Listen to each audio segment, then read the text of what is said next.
Alamo Sports and Talk, 1230 and 101.9 FM.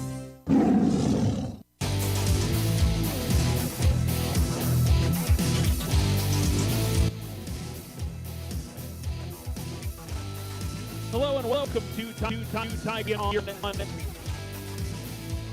Thursday night. You're listening to Sports and Talk 101.9.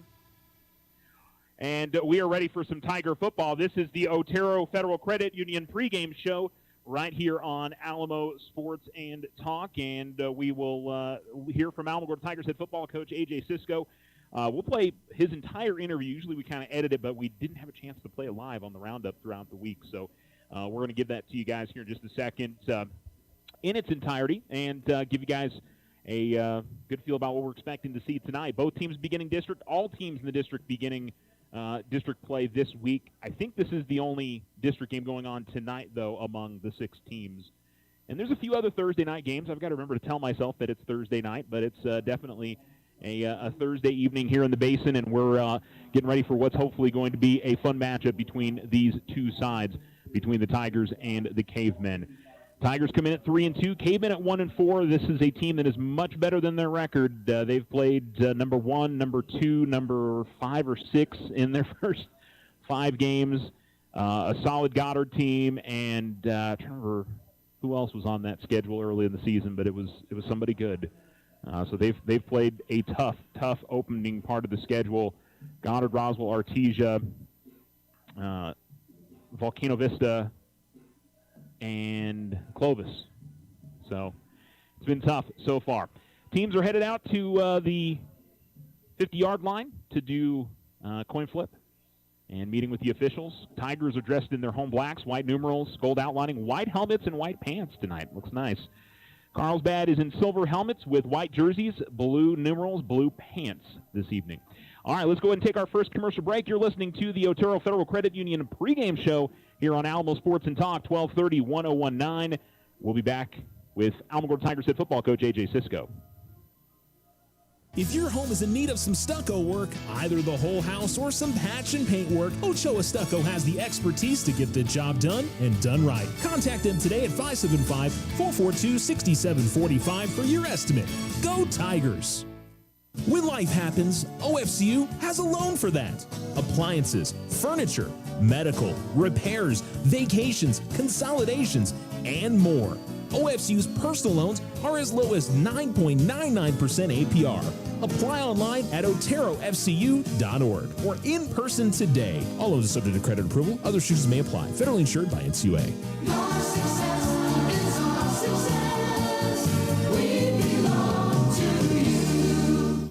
Big O Tires has the best deals on tires, brakes, oil changes, and more. Now through October 1st, get $50 to $100 instant savings on 4 select in-stock Next International tires. Big O Tires, the team you trust.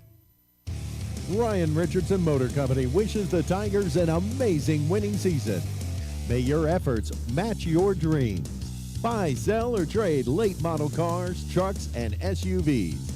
Financing available. Stop by for a test drive and score an amazing deal with Ryan Richardson Motor Company. 318 South White Sands Boulevard or online at ryanrichardson.company. That's ryanrichardson.company. Now you have a choice when it comes to keeping massive files of your bank statements every month. With an online e-statement, you'll have an accurate, easy-to-read electronic statement you can access anywhere, anytime. Get more control over your cash flow and no more giant filing cabinets. Our e-statements get an A+. First National Bank, member FDIC. When you grow, we grow. Slow internet again? Signal constantly dropping? Don't take it out on your computer. Instead, call Tularosa Communications for internet stress relief. They have the speed and the reliability to make your internet dreams come true. If you want fast, they have faster. If you want service you can rely on, they are the most reliable. And customer service? It's all about you. Call Tularosa Communications to get connected. 585-2700.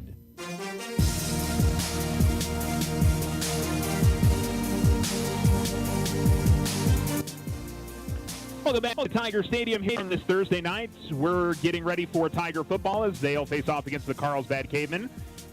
This is the Otero Federal Credit Union game show, or pregame show. We're not in postgame yet, pregame show. And let's go ahead and check in with Alamogordo Tigers head football coach A.J. Sisko.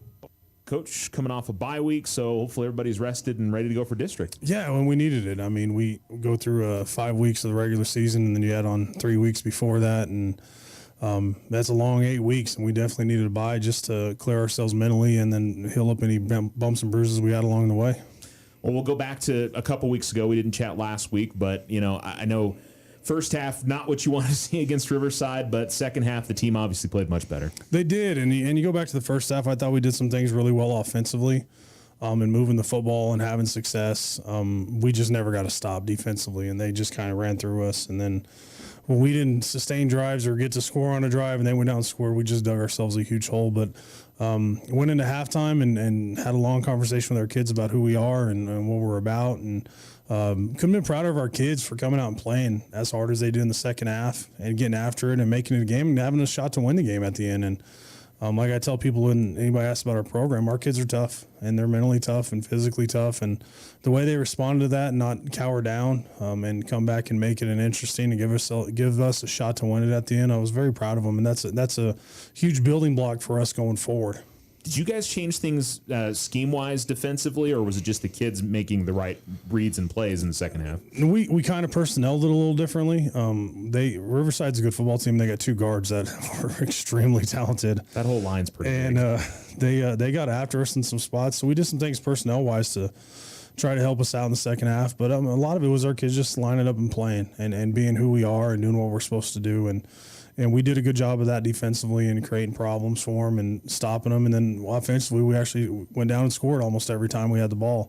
And so that was a huge deal for us and trying to get some confidence going into Carlsbad this week. And in tough situations, too. I mean, you guys converted 3 or 4 fourth downs? Converted 3 fourth downs. Yeah. And the one that kills us is the 4th and 1 that we got stopped at in midfield. But, our kids played hard, and I love our kids for the resiliency they had to keep plugging along. And we tell them all the time, just put your nose down and go, and let's keep playing. Yeah, and I know as we head into this week, I mean, the last 5 games are, certainly a part of building towards this part, but it's 0-0 now for your guys' mindset, I would imagine. It is, but we tell them everybody in our district's the same way. And Carlsbad's 1-4, but they're a good football team. Like, that's not a 1-4 football team that you would typically see. They played quality teams on the southeast side of the state. They played Artesia, who's the number 1 team in the state. And they played Roswell, who's probably number 2 in the state. Beat beat Goddard, who's a good football team in 5A as well. That'll be a top 4 or 5 seed. Played Clovis, who's getting better and doing a good job. And played Volcano Vista, who's a top 5 team in the state. Like, that's a good football team that's played a tough schedule to get to this point. But we told our kids we're 0-0, but so is everybody else in district. And this is the stuff that matters. And, if we win 5 games, we're district champs. But our mindset is to make sure we take care of Carlsbad this week. Carlsbad not quite as good on the skill side as they were last year. They had some really fast players, but and size-wise, maybe not quite as big as they were last year. They're not nearly as, they're still bigger than us, but they're not as huge as they were last year. Last year, they're monsters. They do have some good skill kids. One of the running backs is back from last year, the Mendoza kid. And then they've got a little quarterback who's not nearly as big as Naylor, but spins it okay and runs okay. They've got a bunch of good skill kids, and overall team speed-wise, they might be down, but they're still very athletic. And defensively, they fly around to the football. And that's a very well-coached group that plays fundamentally sound, and watching them run around to the football is pretty impressive on film.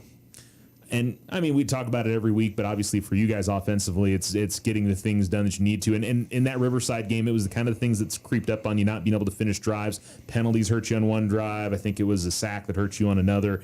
So, obviously being able to close out when you get into their territory is important this week. Yeah, and against Riverside, we did a good job when we got down there in the red zone. We want to score every time we're in the red zone. And when we've done that, we've been very successful offensively. Against Riverside, we did a good job. We started throwing the ball down the field vertically, and that's something that we have to continue to get better at and take our shots with it, but it lets us run the football and throw in our screen game, which we've done all year, and then it allows us to run the football because that'll protect the run game.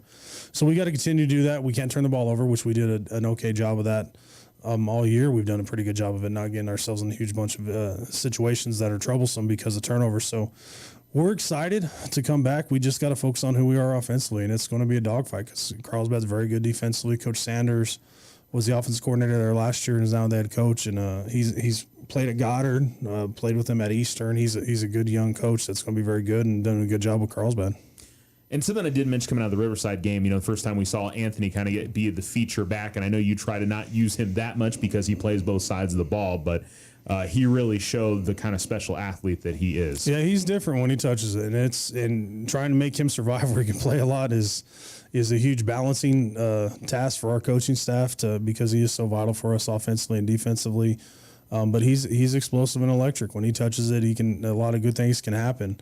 And we got to continue to find ways to get him the football and let him continue to be healthy. But we also need him to play defense. And that's something that we've done a pretty good job of in the past few weeks is letting our defensive guys rest a little bit, and like DeAndre, and then come play offense when they need to. And then DeAndre had a huge game on both sides of the ball. So that's something that we balanced well the last couple of weeks, and we got to continue to do that through district. And I think, for you guys defensively, you probably can take a little bit away from how you performed in that second half against the Riverside team that was running the ball so well. Maybe picked up some stuff that you guys feel like you can apply going forward because you're going to see some teams that obviously can run the football well. And a lot of that was just finding our kids to grow up in that situation and to respond to the physicality that Riverside was bringing. And they're a dang good football team. They might lose one more game this year to Bushland, but they're going to win their district and they're going to be a team that can make a run in the playoffs. And for our kids to respond in the second half defensively and get after it, and I'm talking about the D-line of physically getting off the football and playing well. That was something that they were challenged to do at halftime because we didn't do a good job of that in the first half, and they did. And our linebackers played really well in the second half. You saw Boston get to run around; he's very athletic, and Garza did a good job. So we're excited for the growth of that defense to continue, and we've done a good job defensively for the most part of this year of holding people out. And we usually give up some big plays in the second half. We didn't give up any big plays, and when we do those things, and we make it easier for the offense, and we can have a lot more success. And something else as well, with high school football, bye weeks, sometimes they're a good thing, sometimes they're a bad thing. You probably won't know till kickoff on Thursday night whether it's going to be good or a bad thing, right? It is, and it's how you manage it. And our kids understood the expectation. We told them what the bye week was beforehand, what the schedule was. We had a couple of practices during the week. We did a lot of time of just lifting and letting our bodies recover. And then giving our kids some time away from football because we are so demanding time-wise that they need time away, and the bye week's a good spot. And our kids understood that once that bye week ends, we go into another 5-week grind that we hope can extend to 6, 7, 8-week grind the rest of the year because we're not going to get another bye week. So it was a lot of self-reflection from within, talking to our kids, letting our kids heal, and letting our kids get away from football and not have to focus on it as much. The Winter Circle has been outfitting champions for over 50 years in Otero County. Established in 1970 by our Gigi and Big John. Let's show our school spirit, whether you're a Tiger, Wildcat, Bear, or Chief. We can make t-shirts, sweatshirts, polos, and hats. And we do custom embroidery too. The Winter Circle does it all. Custom orders available for businesses, squadrons, and organizations like hats, polos, name tags, also trophies and awards. Winter Circle. 1201 10th Street. Go Tiger! See you at the games! When you open a youth savings account for your child or grandchild at our credit union, you'll be starting them on a lifetime of smart financial decisions. They'll learn that our credit union is there to help them in the future. We are member-owned and not-for-profit, so there's no better place to save. Loco Credit Union, we belong to you. Online at lococreditunion.com. We're federally insured by NCUA. We're an equal housing lender. 84 Lumber is a name and a company you can trust as your hometown building partner, providing the quality you expect and the service you deserve. Visit the Alamogordo location at 3401 North White Sands Boulevard or 84lumber.com to get started on your next home project. Ochoa Stucco serves residential and commercial projects all throughout this wonderful community. Whether you're looking for some patching up or a complete stucco on your home or business, Ochoa Stucco has you covered. 575-442-6745. Go Tigers! It's Tiger football season. All of us at Otero Federal Credit Union are supporting the athletes and coaches, and we know they're going to have a great season. We hope you'll stop by one of our great branches and take advantage of all our services: checking, savings, vehicle loans, credit cards, and so much more. It's also simple and easy to bank with us online anytime. Download the OFCU app today or visit oterofcu.org. OFCU, your community credit union since 1953. Federally insured by NCUA. Ryan Richardson Motor Company wishes the Tigers an amazing winning season. May your efforts match your dreams. Buy, sell, or trade late model cars, trucks, and SUVs. Financing available. Stop by for a test drive and score an amazing deal with Ryan Richardson Motor Company. 318 South White Sands Boulevard or online at ryanrichardson.company. That's ryanrichardson.company.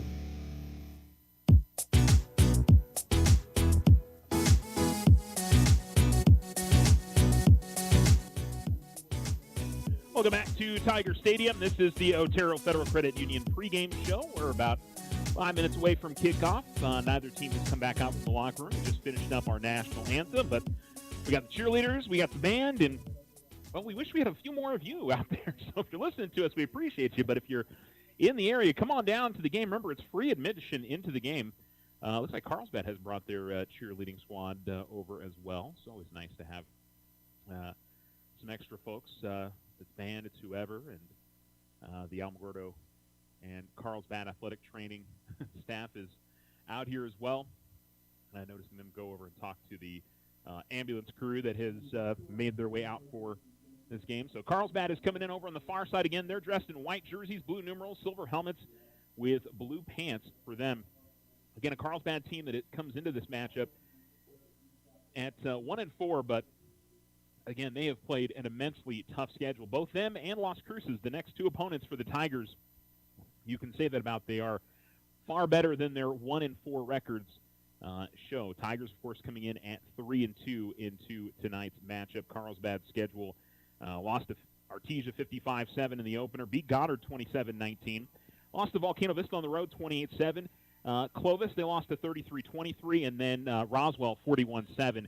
Clovis is maybe the only game that you look at and feel like, maybe Carlsbad could have got that one, but understanding it's a Clovis team that's definitely improving at this point in the year, and that's always a difficult place to go and win a game over there at Leon Williams Stadium. It's a team that is not necessarily as, I think, talented as they were last year or quite as big as they were last year, but Carlsbad always has a solid team. It doesn't matter on the year. They're always going to be a tough team to beat. Their quarterback is number 18, Kaysen Perez, and he's thrown for 858 yards, 7 touchdowns, and 8 interceptions. Their main running back is Ulysses Mendoza. Mendoza with 456 yards rushing and 3 touchdowns on the season. They've got a fantastic sophomore wide receiver by the name of Robert Castaneda, who already has 6 touchdowns. I think he has 6 of the 7 that let me make sure I have that right. Yeah, 6 of the 7 that Perez has thrown on the season. Defensively, they're led in tackles by Braden Pearson, number 15. And right after that, another senior leading them in tackles, Hunter Dowdy. He's got 43 so far on the season. And also, there are official stats now up on the Alamogordo page, so we're not just going by my really, really unofficial stats, which is usually what they are. But it's nice to see that those are up now, so we can give you guys the exacts on what the Tigers have done offensively and, most importantly, defensively this season, because we just haven't had a chance to do that. Hey, this has been the Otero Federal Credit Union pregame show. We'll check back in with OFCU at halftime. And we'll also have a post-game show brought to you by Otero Federal Credit Union. Thanks so much for their support and sponsorship of this broadcast and Tiger Athletics. All right, let's look at the Tiger stats so far on the season. They got these up over the bye week. Elijah Montoya, 583 yards passing, 7 touchdowns, 2 interceptions on the season. Anthony Audette, 460 yards rushing and 5 touchdowns for him. Avion Valdez with 301 yards rushing and 1 touchdown. And for the Tigers receiving, DeAndre Martin, 194 receiving with 3 touchdowns. Jason Warren, 170 yards receiving with 4 touchdowns on the year. Defensively, Michael Mason, I don't know where Michael came from. Mason Pittman leading the team in tackles with 42. Noah Garza is 40. Devontae Bosserman with 36. That's kind of what we certainly would have expected. Sacks, Bosserman with 2 to lead the Tigers. interceptions. DeAndre Martin's got 3, and then 4 other Tigers with 1 apiece this season so far. All right, looks like we're ready to go. Alamogordo will kick off. They'll kick off right to left. That's towards the north end zone. And Carlsbad will attack the south end zone going left to right to get this one underway.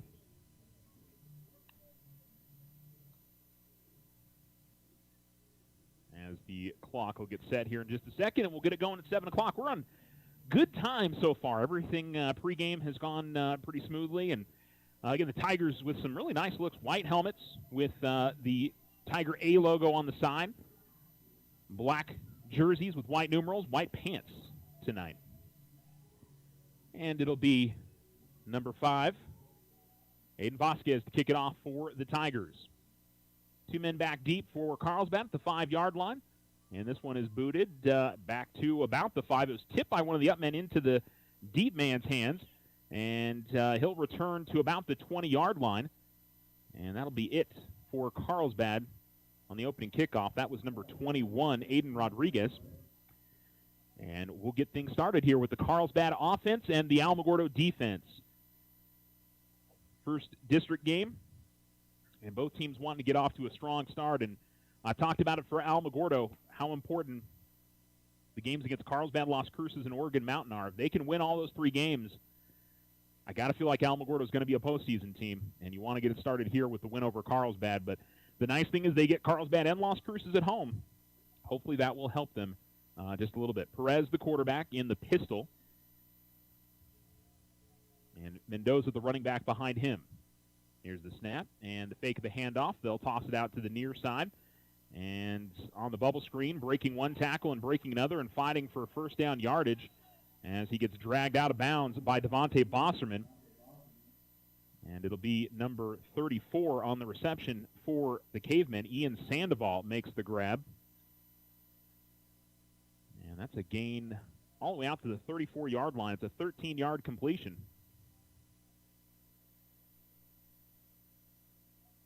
And Carlsbad has a first down. Ball in the near hash. First and 10 for Carlsbad at their own 34. Now in the shotgun, running back to the left. And here comes the handoff, and they'll give it to Mendoza. Mendoza, hard hit there by Anthony Audette as he crossed the 35 and gets to about the 36. It's a gain of 2.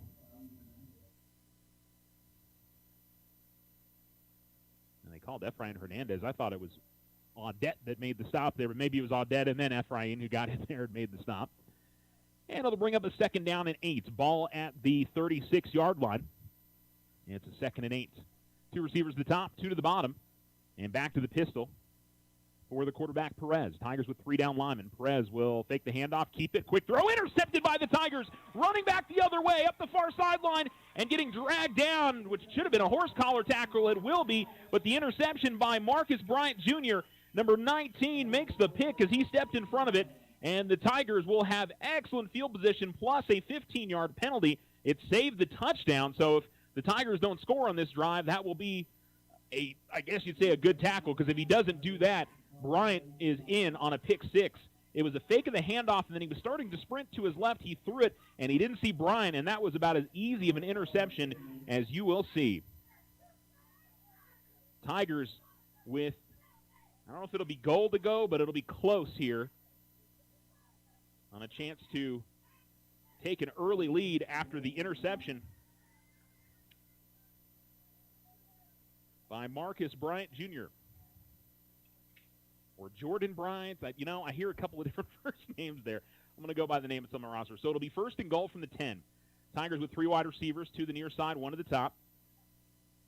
And Audette's the running back. Audette will get it, goes straight ahead, trying to bounce to the outside. He does, and still fighting for yardage, and he'll get pushed back, maybe lose about a yard on the play.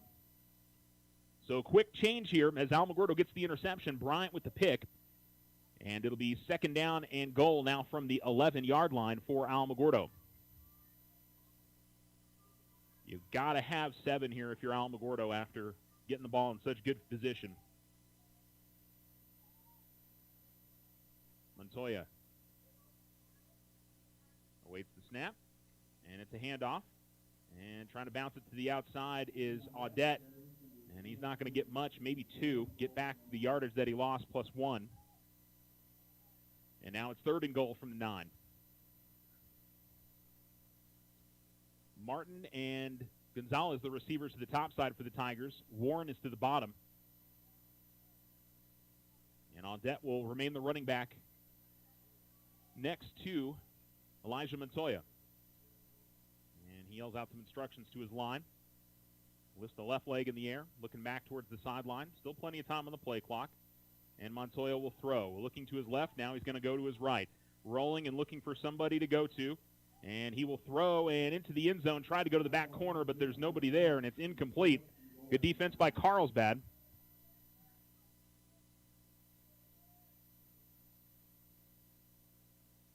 And it looks like Alamogordo will come out and try the field goal. Well, disappointing for the Tigers. It all kind of got hurt on that opening play where they ended up having to lose a yard. And they don't have a lot of time here on the play clock here. They got to hurry up. There's only 8 on the play clock.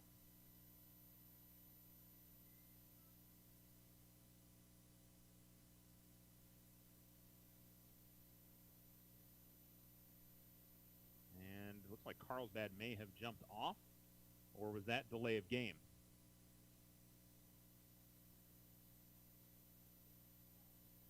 Waiting to see what the call is going to be here. Play clock was at 0, so I don't know if they had... Yeah, they're going to call it delay of game on Alamogordo. Yeah, nobody was paying attention to the play clock. This is a tough angle, too. A right-footed kicker kicking from the near hash, so he kind of has to push it. This is not an easy kick for Aiden Vasquez.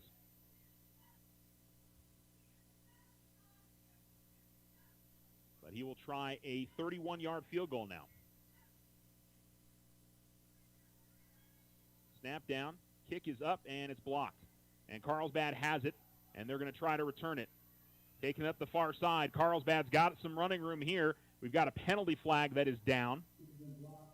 And so Tigers really wasted the turnover there. I get the feeling there's probably going to be a penalty, an illegal block in the back or something on Carlsbad, but what had been a really good turn of momentum for Alamogordo is the same. So I think it's an illegal crackback block on Carlsbad, so that'll be half the distance to the goal, and it'll push them back. So a blocked field goal. Both teams with less than stellar opening possessions. Carlsbad throws an interception. Alamogordo has goal to go on their first possession and end up with a blocked field goal.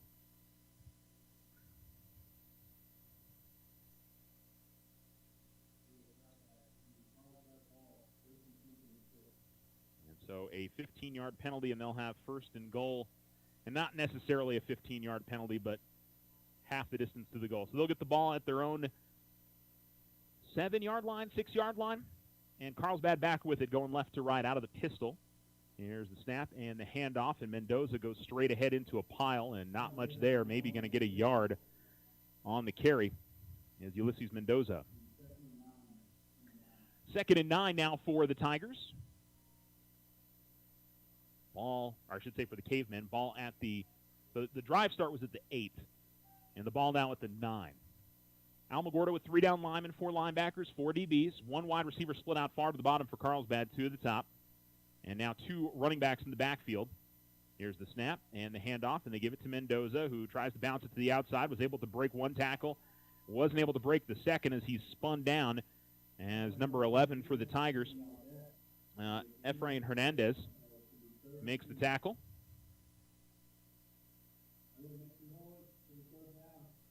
So it'll be 3rd and very short here for Carlsbad after about an 8-yard run.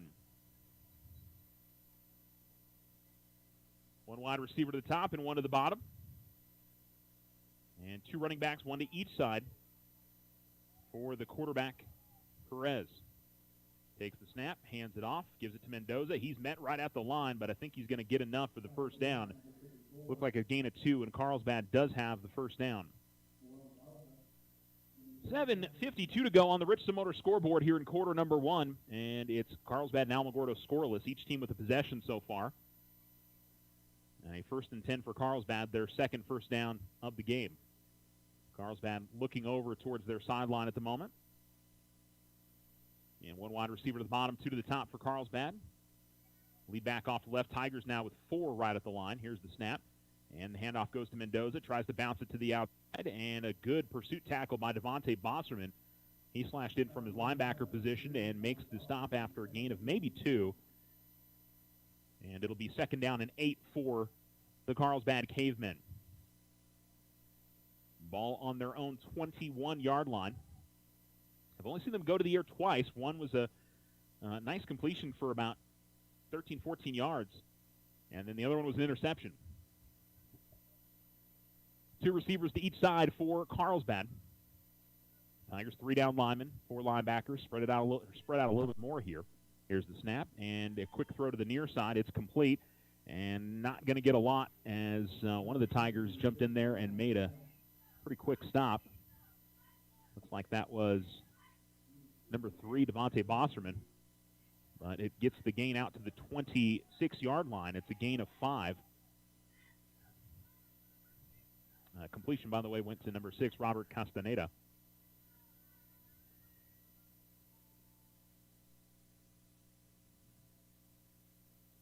And so it'll be 3rd and 2. Waiting the snap. Here's the handoff up the middle, and going to be enough for a first down. They'll give it to Mendoza. He crosses the 30, gets to the 31, and that'll be enough. It's a 5-yard gain, and Carlsbad picks up another first down. 20 yards rushing on 6 carries now for Mendoza. And the clock rolls under 6 minutes to go here in the first quarter of play. Still no score. Carlsbad started this drive inside their own 10. Now they're all the way out to the 32-yard line. Looks like they'll have 3 wide receivers in the formation, 2 running backs. One to the right and one behind the quarterback. As Perez awaits the snap, takes it, gives it to Mendoza. Mendoza up the middle, and Mendoza's going to break loose. Tigers had a couple opportunities inside to make a tackle and were unable to bring him down. And it's going to be a first down on the first down run from Carlsbad. As they take it to the 48, that's a gain of 16. The 3rd first down on the drive. Tigers had the hole pretty well stopped up the middle. But credit to Mendoza as he was able to break at least 2 tackles. And then once he got free, really turned on some speed. 2 receivers at the bottom, 1 at the top. The snap, and they'll give it to Mendoza again. This time the Tigers in there quickly. And Dylan Hergenrader, he's in there trying to rip the ball loose. Hergenrader was in there on the stop, so was number 1 for the Tigers, Mason Pittman. Looks like a gain of 1 on the carry.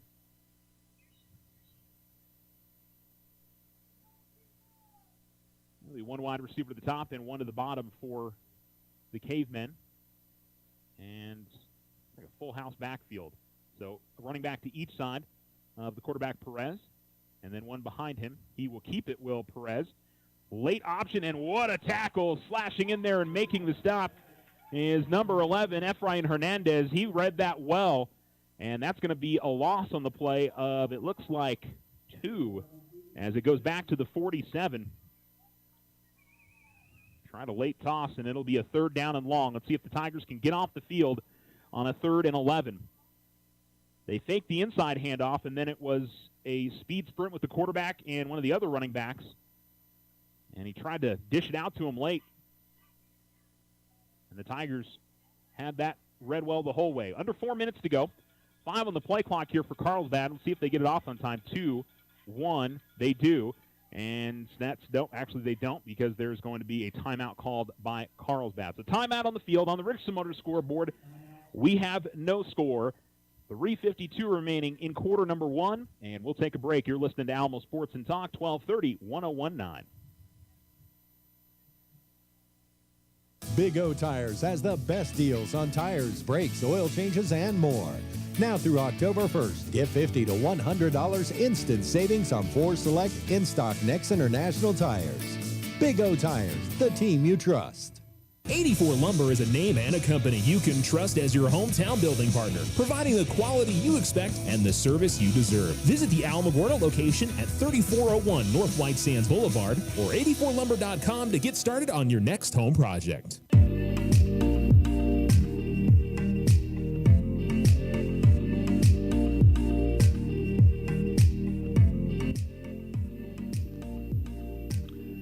Third and 11 for Carlsbad here with 3:52 remaining in the first quarter. Ball on their own 47-yard line. Opportunity for the Tigers to get off the field defensively. Trips to the top, one to the bottom. Running back is to the left of the quarterback, Perez. Tigers with 3 down linemen, and they bring 4 on the pressure. Here's the throw, and it is intercepted again. And Bryant again gets the pick for the Tigers, and he will take it all the way to the 46-yard line, I'm sorry.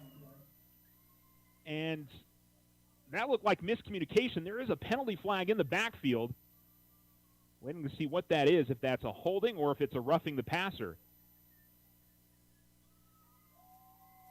Holding on Carlsbad is declined, and it's going the other way. Okay, so no penalty there was a penalty, but the penalty didn't affect Alamogordo, as it's another interception for Marcus Bryant Jr., and the second interception of the night thrown by Perez. And so the Alamogordo offense, let's see if they can cash in this time. They're starting much further back, as it'll be back to the 46-yard line. One of the Alamogordo coaches is all the way out of the numbers right now. I think trying to get some information. Can't tell who that is, not Coach Sisko.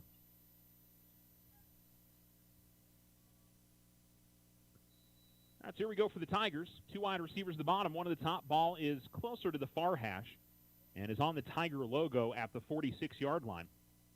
Running back is to the left. That's Valdez. And we've got a timeout, and Carlsbad is going to call a timeout right after the change, so they use their second timeout. And they may have been short a man. Could be. All right, let's take another quick break. 3:42 to go here in the first quarter. Alamogordo in front by a score. I'm sorry, Alamogordo and Carlsbad scoreless. No score yet. We'll be right back. If you and your family are looking for a new home, you don't have to look far for a home mortgage. As a community bank, we not only have great rates, we offer you friendly financial service right here in the neighborhood. There are a lot of options in real estate lending. We're here to see that you get a loan you can live with. Talk to us about your home mortgage. We're an equal housing lender. First National Bank, member FDIC. When you grow, we grow.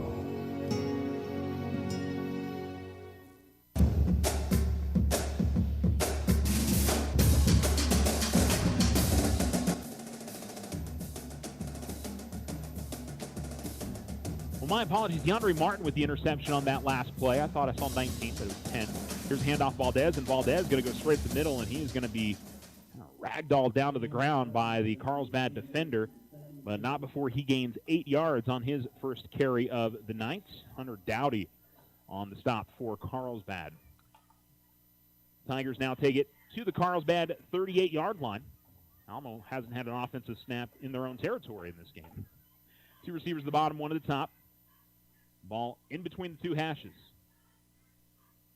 And Montoya, quick throw, and he completes it to Warren. Warren, he'll have the first down and fight forward to the 31-yard line.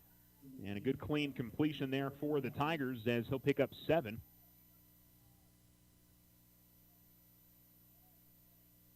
On the first or second throw of the night for Elijah Montoya.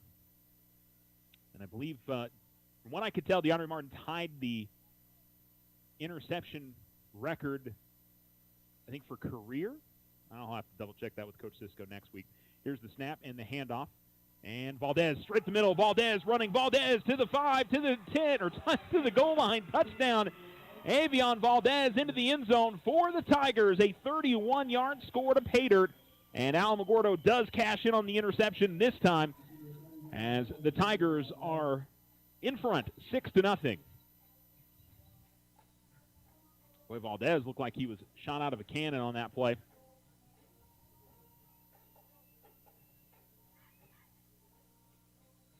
And the Tigers will attempt the extra point. 6-0 with 2:44 remaining in quarter number 1.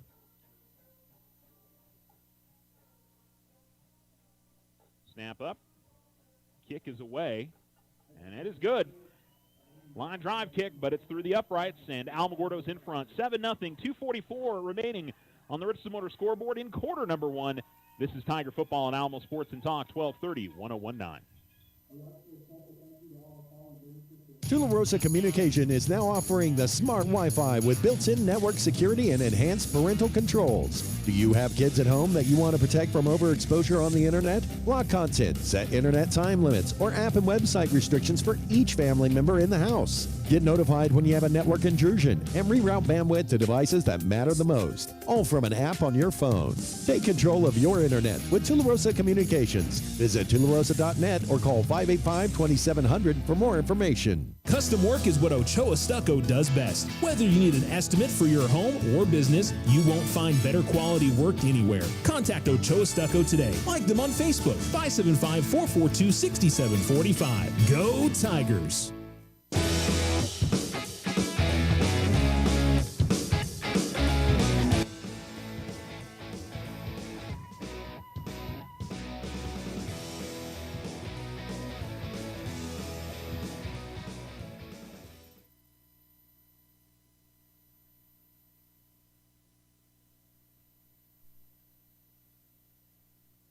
Alamo Sports and Talk, 1230, 1019.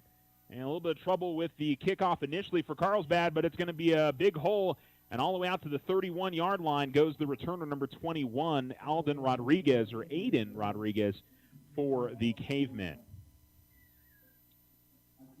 So it's Alamogordo 7, Carlsbad nothing. 2:35 remaining here in quarter number 1. Avion Valdez from 31 yards out. I'm going to double check on that first interception as well at halftime. I thought that was Marcus Bryan on the pick. Might have been DeAndre. I mean, I could have swore I saw 19, but they're both out there. Yeah, I'll double check.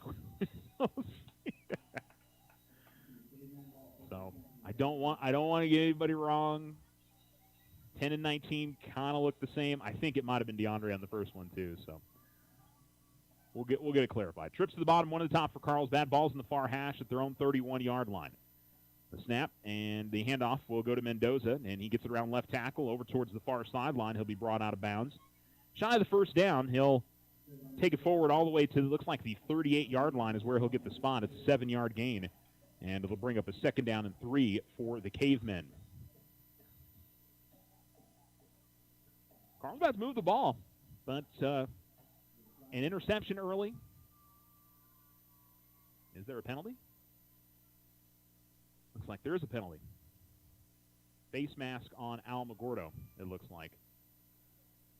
So maybe the 5-yard variety. That's what it is. So 5-yard penalty on Alamogordo.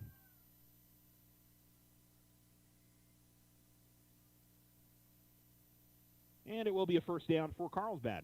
Already their 5th first down of the game. Tigers just have the 1. Been kind of some weird drives, but hey, they've got the lead. 2 receivers at the bottom, 2 to the top for Carlsbad. Running back is to the right of the quarterback, Perez. Takes the snap, and he'll give it to Mendoza. Mendoza takes it off left tackle, and he's still pushing for yardage, and I thought he was still back to the line of scrimmage. Instead, he was about 4 or 5 yards ahead of it. He's going to carry it to the 47-yard line. That's a gain of 4.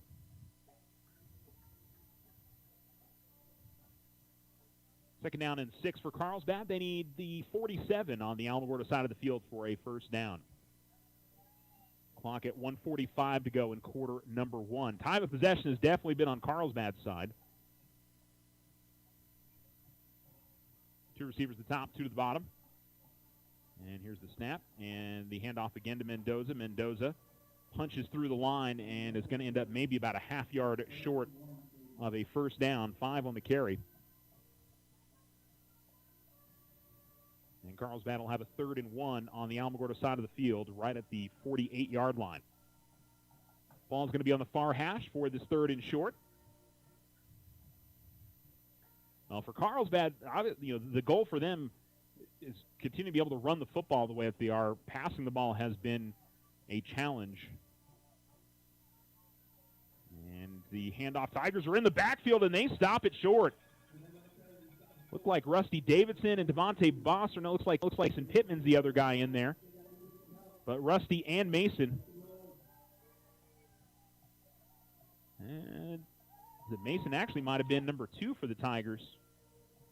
Well, it can't be number 2. There is a number 2, but there's not a number 2 on my roster. I love it when that happens. All right, Carlsbad's going to go for it here on a 4th and goal. Can the Tigers get the stop? Oh, they're going to jump off sides instead. At least it looks like it. We'll wait and see. Yep, it is going to be a 5-yard penalty on Alamogordo.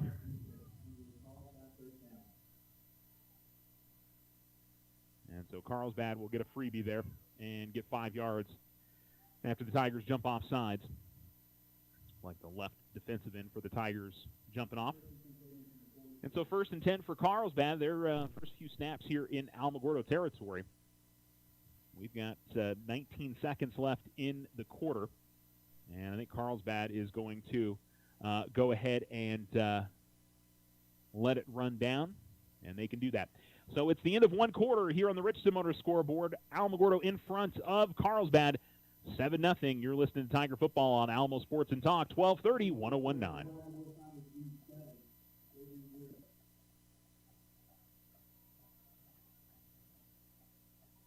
It's never too early to lay away. Letter jackets for Christmas. The Winter Circle offers a variety of letter jackets in traditional styles for your students in Alamogordo, Cloudcroft, Tularosa, and Mescalero. Stop by today and help make your high schoolers' last years memorable. Lay away your letter jacket now. The Winter Circle, outfitting champions for over 50 years. 1201 East 10th Street. Open Monday through Friday. Go Tigers! See you at the games. You've worked hard.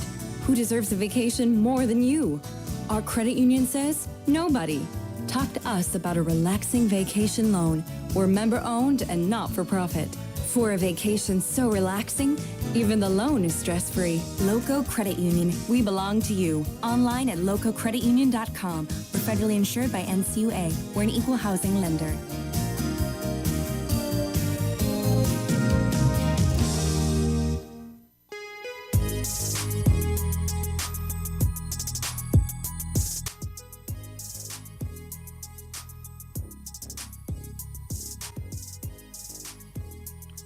Alamo Sports and Talk, 1230, 1019. It is 7-0 with Alamogordo in front on the Richardson Motors scoreboard. And we're about ready to go. Carlsbad trips to the bottom, 1 to the top, a 1st and 10 from the Alamogordo 43-yard line. Ball's in the near hash. As Perez will take the snap, and he'll hand it off. Mendoza coming to the near side on the sweep. And once he hits contact, he really pushes. Then we see a penalty flag thrown from the umpire back to about the 39 or 41-yard line. And there's going to be a hold called on Carlsbad, which will bring the play back. Third penalty of the night, 40 yards for Carlsbad. And it'll be a 1st and it won't be quite 1st and 20. It looks like it'll be 1st and 18, I think. And certainly what Carlsbad wants to avoid is getting behind the sticks, as their passing game has let them down here early. I think they're still waiting to determine where to mark the play off from. And now we're going to see the umpire ask for some help from the near sideline official as they continue to talk that one over. First half stats for the Tigers, and I'm going to clarify at halftime. Are they going to mark it off from the previous spot? Okay, they're going to mark it off from the previous spot, so it will be 1st and 20. I thought that was if it was behind the play. The hold was behind the line of scrimmage, not in front of the line of scrimmage. I think they should have marked that off from the spot if it's past the line of scrimmage, but I don't know. I certainly don't know all of the rules the way that the officials certainly are supposed to. So I'm gonna give them the benefit of the doubt on that. And I think maybe the Carlsbad coach is asking the same thing. Because I think that's my question. If the penalty occurred past the line of scrimmage, it should be from the spot. Now, what they've tried to get rid of in the game is a holding penalty that's 5 yards behind the line of scrimmage, and then you mark it off from there. And so it ends up being essentially a 15-yard penalty from the original spot. And so it should be, I think, 1st and 18.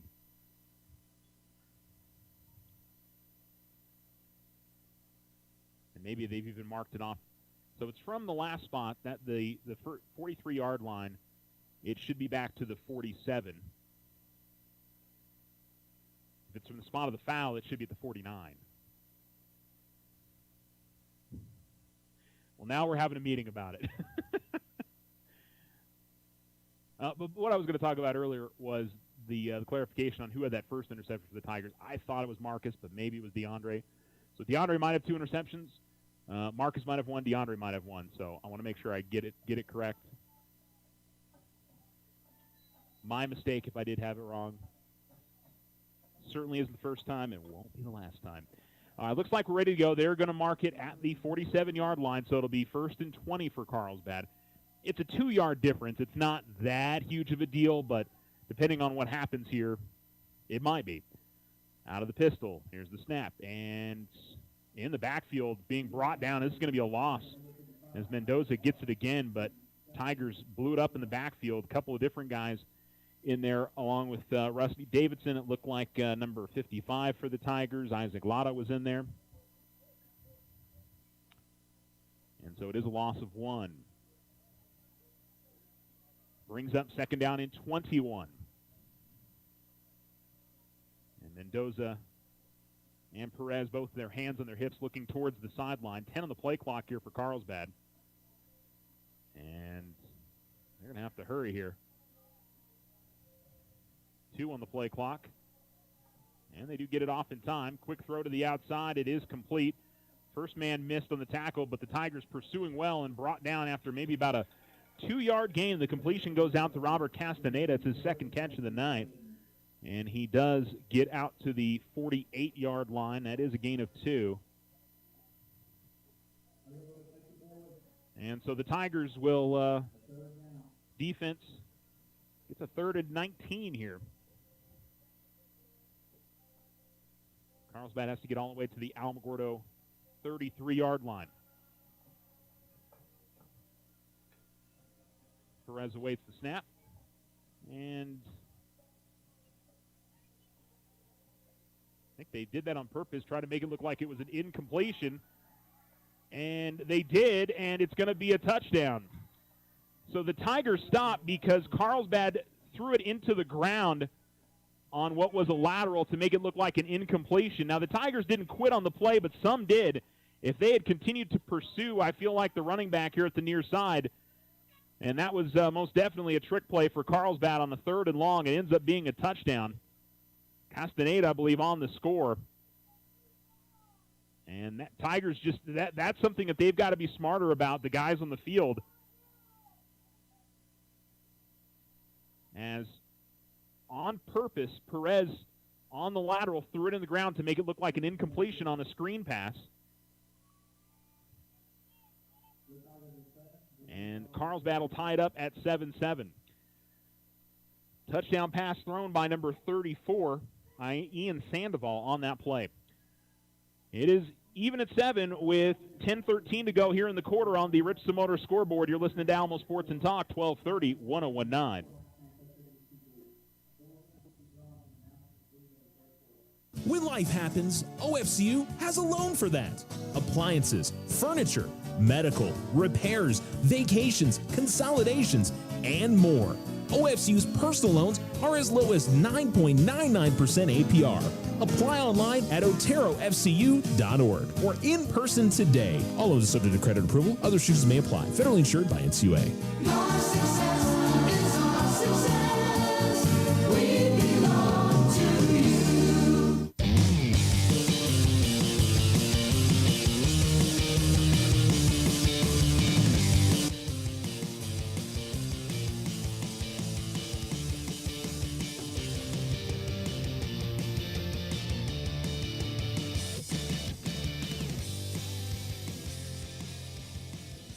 Alamo Sports and Talk, 12:30, 1019, game tied 7-7, and I'll describe that play a little bit better, hopefully here in just a second. 10:13 remaining in the second quarter as we await the kickoff. And on a 3rd and long like that, that is an absolutely brutal play for the Tigers to take. As we still await the kickoff here from Carlsbad. And blow the whistle, and here is a kick that is diagonal to the opposite side. And running straight up the middle, and Valdez going to get crunched as he crosses the 30 to the 31.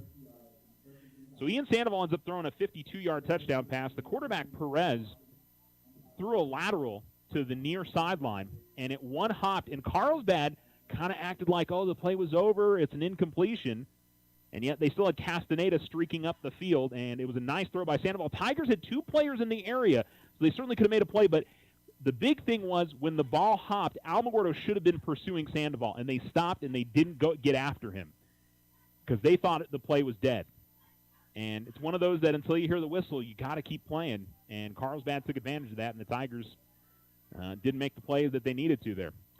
Tigers with a 1st and 10 from the 32, quick pass to the outside, and here's Gonzalez, and Gonzalez running hard and still running hard to the 40, cuts inside another defender and gets all the way down inside the 30-yard line. Just good, hard running by the Tiger wide receiver, number 17, Michael Gonzalez, as he takes it from the Tigers' own 31 to the Carlsbad 29-yard line. That's a 40-yard completion. And Alamogordo, just like that, trying to answer after Carlsbad scores on the trick play. Here's the snap, and maybe a little miscommunication, so Montoya is going to go ahead and run it out of bounds, but that was good thinking of him. He at least get some positive yardage on the play. Well, he was going to throw it out to the far side, and both receivers were going upfield instead of maybe one of them stopping for a curl route. 3-yard gain, and it'll be 2nd down and 7. Ball gets to the 26-yard line.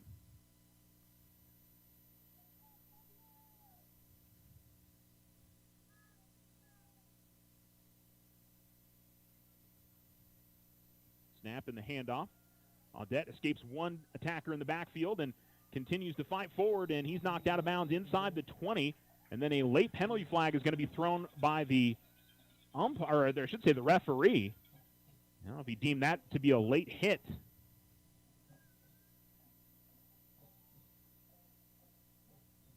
Or are they going to call a block in the back?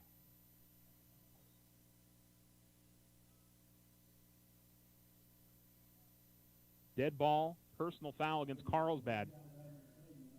So they're going to call that a 15-yard penalty on the Cavemen. 4th penalty of the half on Carlsbad. The gain would have been enough. There was enough for a 1st down. The gain of 7. And Alamogordo will have a 1st down. 2 first downs on this drive. And a very nice answer by Alamogordo after giving up that play. He thought maybe the momentum might flip a little bit. But the Tigers find themselves in the red zone. 2 receivers at the top, 1 at the bottom. This is one of the keys for Coach Cisco, is the Tigers being able to finish off drives in the red zone. Thought they did that well last week against Riverside. Audette is to the left of Montoya. The handoff, and Audette will go to the left side of the line and still fighting forward for yardage as he nears the 5-yard line. Took that off left guard and tackle, and he gets to the 6. Looks like it'll be a gain of 6. Tigers can get the 1st down without the touchdown. Have to get it almost inside the 1. Tigers are now going towards the north end zone, left to right here in the second quarter. Tigers going, they're going heavy here. Haven't seen this all season long. Audette is the only man deep. And they'll give it to him and just try to line it up. And bouncing it to the outside, Audette fighting for the goal line. He's going to end up just a little bit short. I don't think he's going to have the 1st down. Gain of about 4.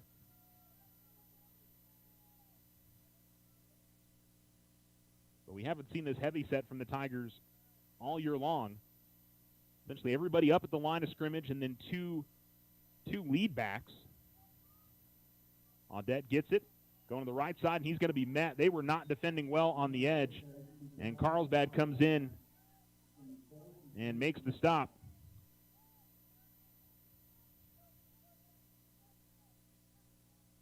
Now, Audette was able to sweep around the outside the first time there, wasn't able to do it the second time. And it looks like Alamogordo may go for it on fourth down. Maybe, if anything, to try to draw off sides. They've still got plenty on the play clock here. 2 receivers at the top, 1 at the bottom. Coach Sisko's going to call a timeout. Clock stops with 8:20 remaining in quarter number 2. After a nice defensive play from Carlsbad. Looked like that was Braden Pearson or Hunter Dowdy that got in there and made the stop. And it'll be a 4th and about 6 for the Tigers after the loss. Let's go ahead and keep it right here. I was going to take a quick break, but we'll go ahead and stay right here. Well, the one thing I'll say is I think you need maybe Tigers used to do that a lot last year with Damon Mayberry and Ryan Stovall. And I kind of think Alamogordo needs a bigger back in the backfield to be able to do what they're trying to do there. Because if you just go straight ahead and push through, I think you make something happen there. But they're trying to bounce to the outside, and you're basically cutting off any other options, like, whether they're going to try to throw it or not when you do that. And the Tigers just don't. I don't know if they've got that bully back this year to run right at somebody. It's just extremely talented guys in Valdez and Audette and a few others, but just not that big bruiser that they had the last couple years with those guys. So the Tigers are going to go for it. Talk about a momentum shift here if Carlsbad can get the stop.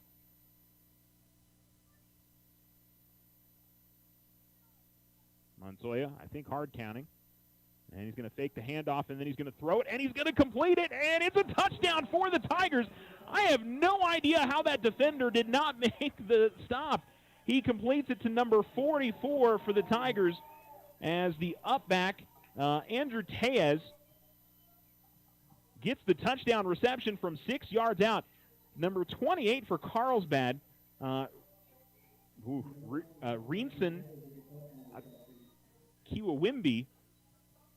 I thought he was going to have an interception. It was going to be running 100 yards back the other way, but somehow Montoya was able to fit it into a very tight window and find Tejas, and it's a touchdown. Snap down, kick is up, and it is blocked. So the Tigers lead 13-7, 8:14 to go in the second quarter. You're listening to Alamo Sports and Talk, 1230, 1019.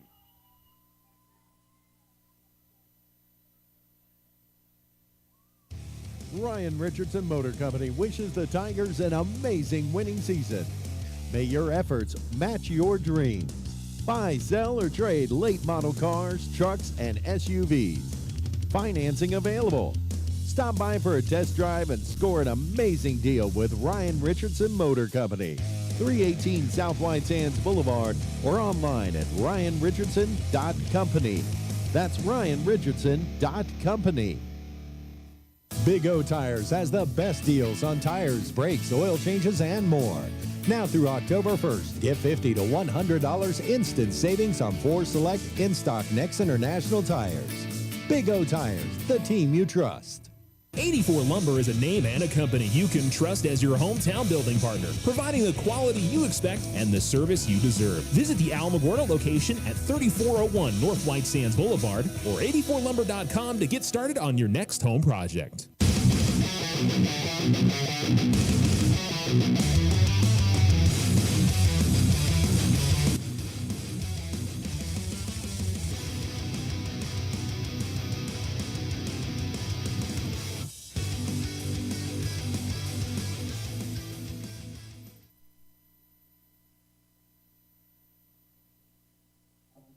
Alamo Sports and Talk, 1230, 1019.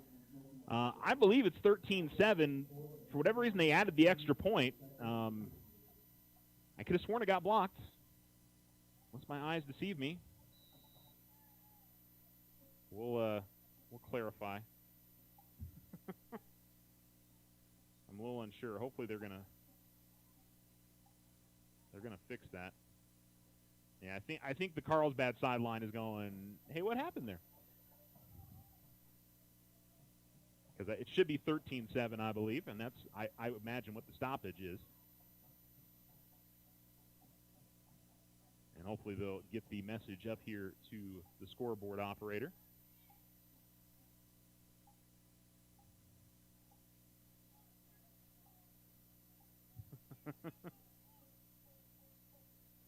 Well, still nobody has made the change yet. No, they've made it 16. All right, they're fixing it. Okay, so we should be ready to go here in just a second, I assume. And the Alamogordo Tigers lead 13-7. But a good answer there from Alamogordo, as Carlsbad scored on a 3rd and long on a trick play. And the Tigers went right down the field and were able to put it in the end zone. Did not get the extra point to fall, or the extra point to go in.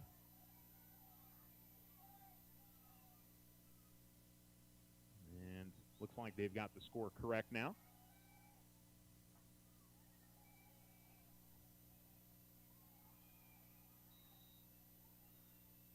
And up here we're ready to go.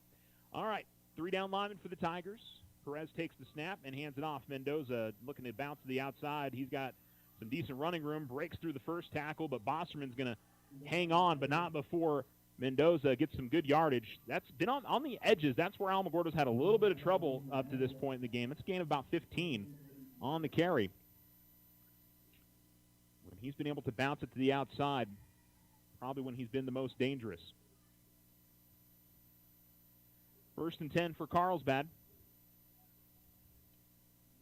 As the clock rolls under 8 minutes to go on a beautiful Thursday night, full moon coming up over the Sacramentos. Always a wonderful view from up here. Here's the snap, and Mendoza gets it again. Again, bounces to the outside and is able to move in some tight areas and get some positive yardage across the 45. He'll get to the 47. It's a gain of 12, and it's another 1st down. Tigers are in good spots to make tackles, but before they really know it, Mendoza's past them. And he runs exceptionally hard. Carlsbad will go 2 wide receivers, 2 running backs this time. Lead backs off to the right. Tigers with 5 right at the line of scrimmage. Here's the snap. Mendoza gets the handoff straight up the middle, and he's got some running room and is going to be very close to a 1st down again. And it's just been big gashes. We saw this a lot 2 weeks ago against Riverside. Tigers cleaned it up in the second half, but right now Carlsbad is marching. And I guess they're going to be just short of a 1st down. Okay, now they're going to move the chains. So Carlsbad moves the chains here. 3rd straight run they've been able to do that, and it's been kind of different looks. A sweep went off to the far sideline. That last one was just a straight run up the middle. The run previous to that was off guard. And the running back behind the quarterback, Perez, with 2 receivers at the bottom, 1 at the top. Tigers again, crowding 5 to the line. They give it to Mendoza. Mendoza going off far side this time, and again finds some good running room, puts his head down, breaks a tackle, and is going to be brought down inside the 20. Looks like there's a penalty flag back at the 38-yard line, so let's see what that is. And maybe going to be a hold on Carlsbad. Holding against the Cavemen. So Carlsbad is going to have that brought back instead of a 1st and 10 from inside the 20. The penalty flag is laying right on the 0 at the 40 on the numbers on the far sideline. And we'll see where they mark this off from this time. Looks like they're going to mark it off from the spot this time. They didn't do that the last time.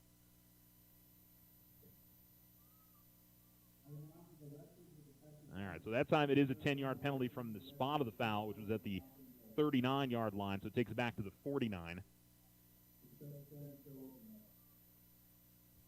And so it'll be 1st and 16 for Carlsbad. They need the Alamogordo 33-yard line for a 1st down. 2 receivers at the bottom and 1 at the top. And awaiting the snap is Perez. He's got it and gives it to Mendoza. He's actually going to play action, come to the near side. And the Tigers, well, they tried to bring down the man first time, but Took a little bit extra from Hergenrader and Audette, and it's going to be a gain of, it looks like, about 6. They'll get back the penalty yardage as they threw it to number 45 for the Cavemen. Diego Ramirez gets the reception.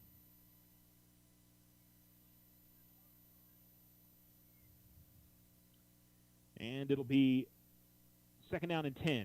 2 receivers to each side now for Carlsbad. Ball's in the near hash, and they're at the Tigers' 43-yard line.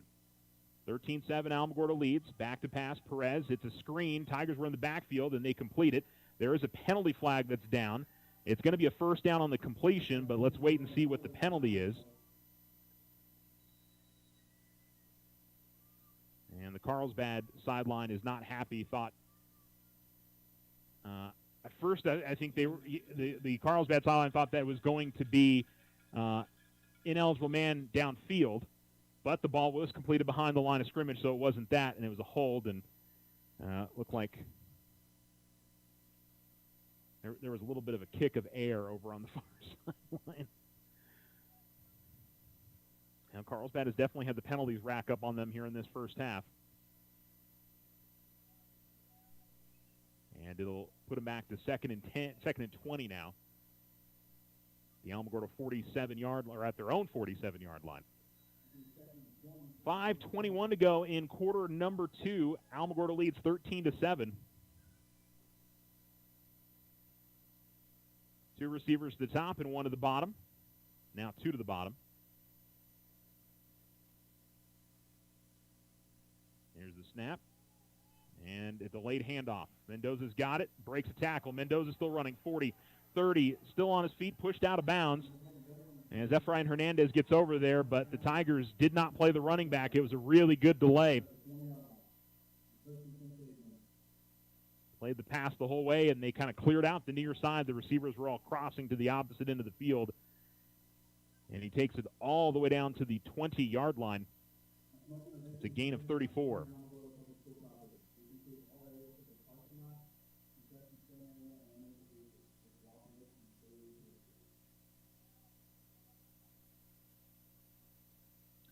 So 1st and 10 here for Carlsbad. Here's the snap, and Mendoza again. Time pushes up the middle, but the Tigers with the push back, and it'll be just a gain of 1 this time. 2nd and 9 now for the Cavemen. And we've got about 4.5 minutes remaining in the second quarter. Tigers in front 13-7. Carlsbad. Tiger defense has been out there a lot. Between penalty yardage on Carlsbad and Tigers with short drives, and I didn't necessarily expect this to be an offensive game. And I know the score is not that high, but it feels like it's been more of an offensive game than a defensive game. Carlsbad's 2 interceptions are kind of the difference at the moment, it feels like. Here's the snap. And rolling to his right, looking to throw is Perez. He overthrows his receiver, and it'll bring up 3rd down and 9.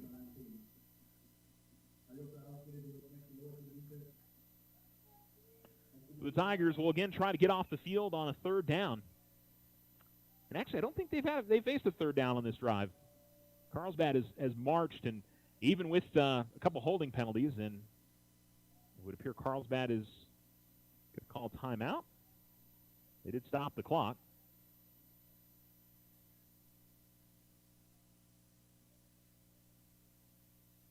Waiting to see if this is a Carlsbad timeout. Unless maybe the clock was running on, yeah, I think that's what it is. On the incompletion, I think maybe the clock was running.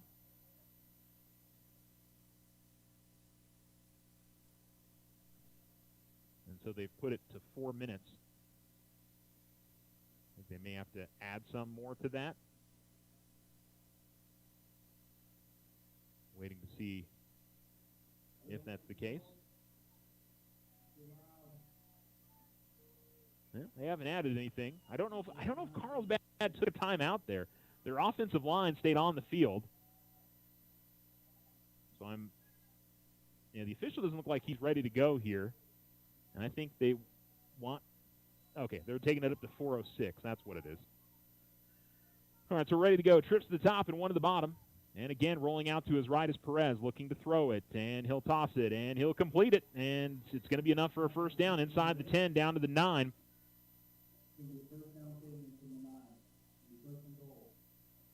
First and goal coming up for Carlsbad. I think that was Castaneda. No, that was number 8. Eloy Lopez on the reception. Another first down for Carlsbad, 11 here in this half. So first and goal now from the 9. Trips to the bottom and 1 at the top. Running back is to the right of Perez. And it is Mendoza. I imagine he's going to get the ball here.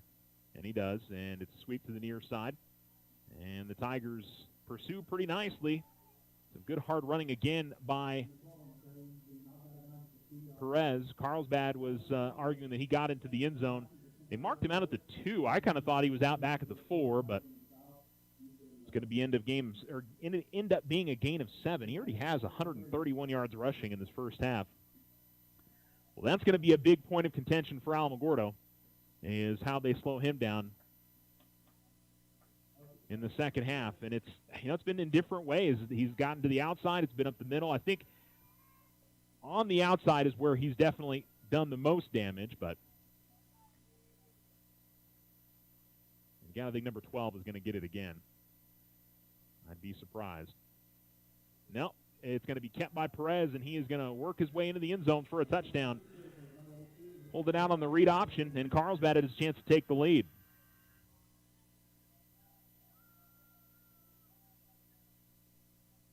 Two-yard touchdown run.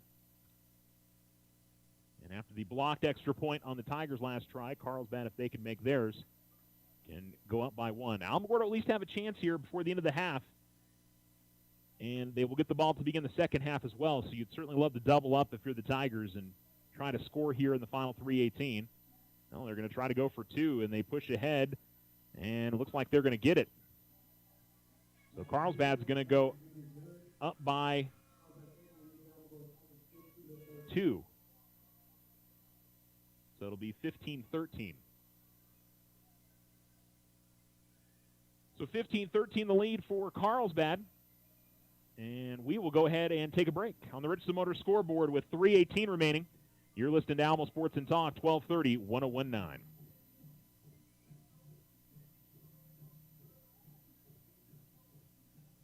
Sometimes you just need a loan. Your daughter Debbie is getting married. Your son Toby needs a new tuba. Let's face it, families cost money. Things come up that you had no way of predicting. We make personal loans for occasions like this to people who have good credit. So next time you find yourself connected to the unexpected, stop in and see us about a personal loan, subject to credit approval. First National Bank, member FDIC. When you grow, we grow. Slow internet again? Signal constantly dropping? Don't take it out on your computer. Instead, call Tularosa Communications for internet stress relief. They have the speed and the reliability to make your internet dreams come true. If you want fast, they have faster. If you want service you can rely on, they are the most reliable. And customer service, it's all about you. Call Tularosa Communications to get connected. 585-2700.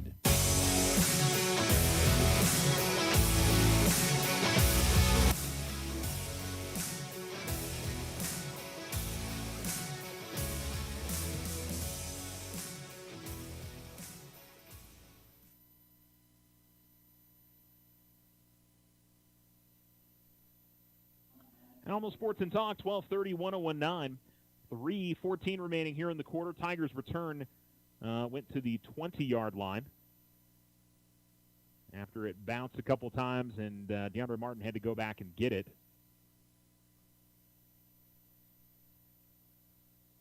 Well, the officials are now moving it. Where are they going to with the football here? Oh, there's a penalty flag back at the 50. I wonder if Carlsbad was offsides on the kickoff.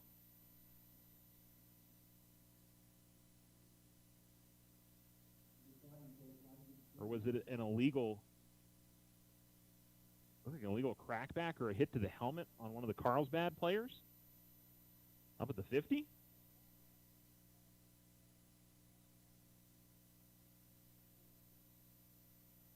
so I think they'll make Carlsbad kick it again.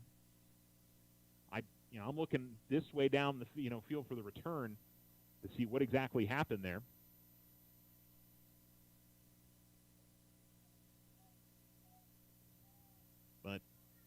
Yeah, somebody threw a penalty flag. So it wasn't right at where they kick it off at. It was about 10 yards ahead of that. And that's right about where the Tigers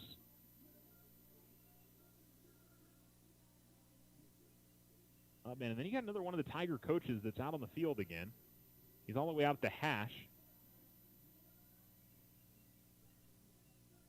They've really got to stop. Whoever the coach is that's that far out on the field, they've really got to stop that because I don't think you're allowed to do that. So it's an illegal formation. Why is the coach all the way out at the logo here? Oh, I think he wants the football. Okay.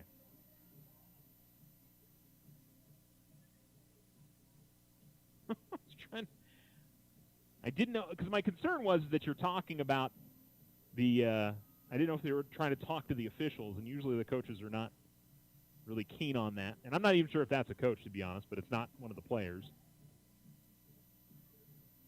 So it's not, I imagine that's not the kicking ball. That would have been the game ball. That a little bit different. And so it's back 5 yards. So it's some type of an illegal formation. I don't know if Carlsbad had too many on one side of the kicker. But they'll kick it again from 5 yards further back. And they'll line drive kick this one. And it's going to be grabbed by Martin, and he is going to slip down. And Tigers are actually end up a few yards back on that. It's just unlucky there for DeAndre as he went to plant his foot and ends up slipping.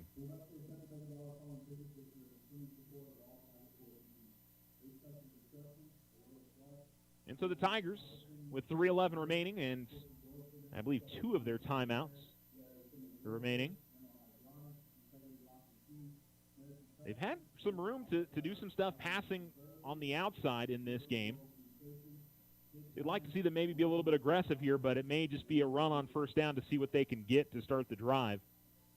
You don't want to give Carlsbad the ball back too quickly, and certainly starting inside your own 15. So generally the way the Coach Cisco has worked in the past is see what the first down play looks like and then go from there.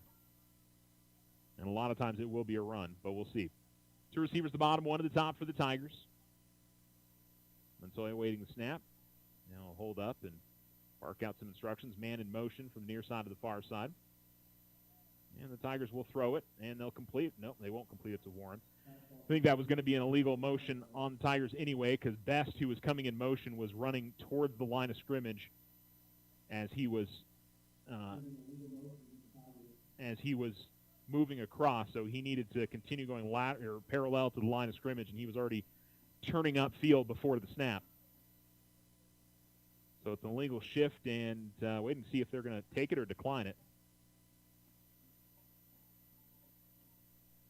If you're Carlsbad, you decline it. You'll take the incompletion and the stoppage of clock, right? Yeah, they're going to take the penalty yardage. Okay. So it'll be 1st and long now for the Tigers. Why did they push it all the way back to the 9? It should...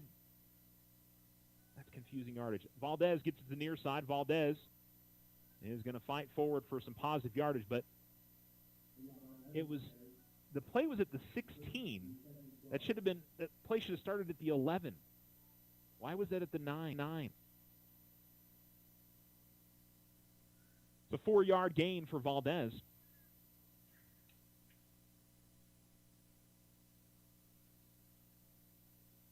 Valdez already with a touchdown run tonight. And Alamogordo will face a 2nd down and 13 here. 2 receivers at the bottom and 1 at the top.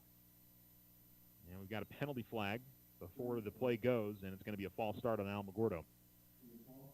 Penalty starting to rack up a little bit on the Tigers on this drive.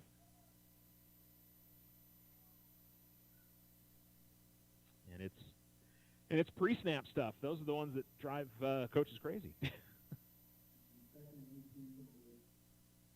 It goes back to the 8-yard line.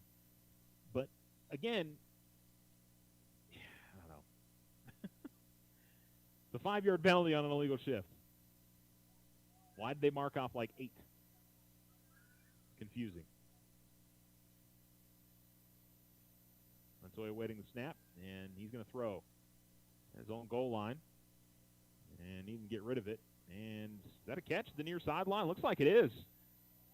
Nice catch by Gonzalez. He makes the catch tiptoe on the near sideline. Really good grab as he gets a lot of the penalty yardage back.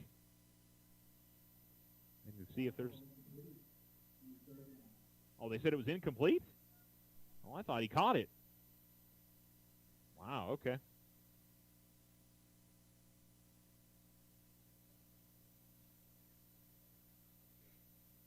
The Tigers are 3rd and long and 2:15 remaining, and barring a long third down conversion here for Alamogordo, Carlsbad's going to get the ball back before the end of the half and probably in pretty good field position. This has not been the drive the Tigers wanted to finish off the half. Montoya's going to throw, and he's going to go deep up the far sideline. He's got a man, and it's going to be pass interference for sure as he cleans out Warren. Ball was a little bit underthrown, but Warren had gotten past the receiver.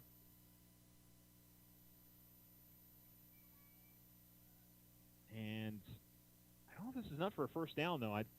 Unless they change the rule that it's an automatic first down on a pass interference penalty. I don't believe they did change that rule, but we'll find out here in just a second. Because the Tigers at least will have manageable. So pass interference on Carlsbad. Already their 8th penalty of the half. So they'll mark it off from the previous spot. And so, yeah, the Tigers will still have a third down to face, but it'll be 3rd and about 3 instead of... They get to the 23-yard line. Yeah.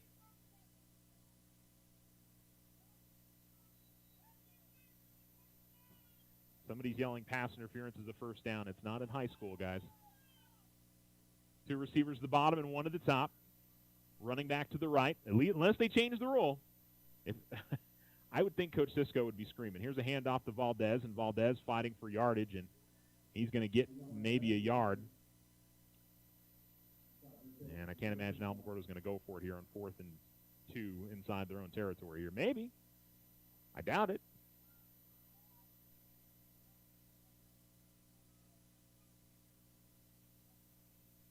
Now, Tigers, if anything, are going to let the clock roll all the way down and then decide what to do. Actually got 2, so it's going to be and 1 here.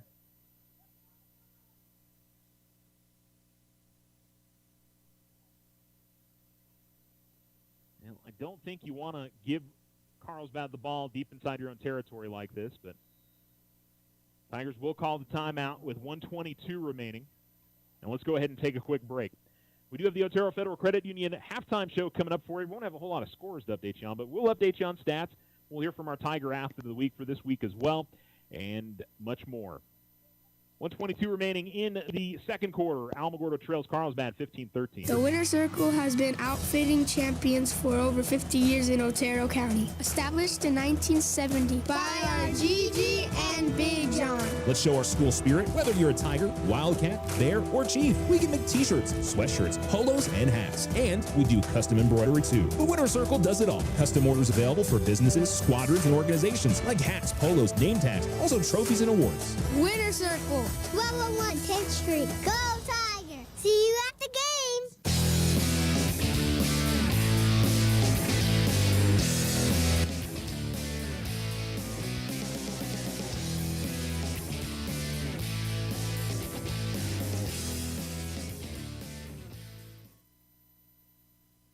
You're listening to Alamo Sports and Talk, 1230, 1019. Alamogordo will punt it here.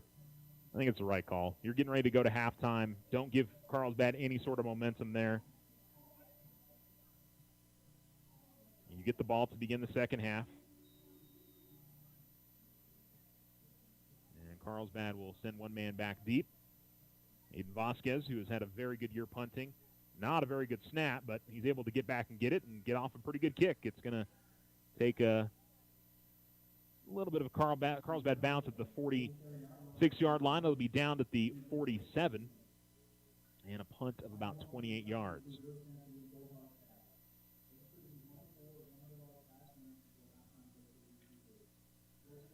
And so it'll be a 1st and 10 for Carlsbad with 1:13 remaining. Ball at their own 47-yard line. They have 1 timeout remaining.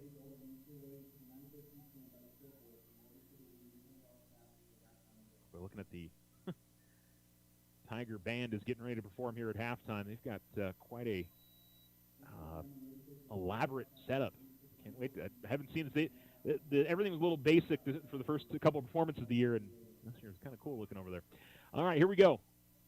Winning the snap is Perez for Carlsbad. 2 receivers at the top and 2 at the bottom. Perez will roll out to his right, looking to throw. Tosses, and like he one-hopped it into his receiver. It'll be incomplete.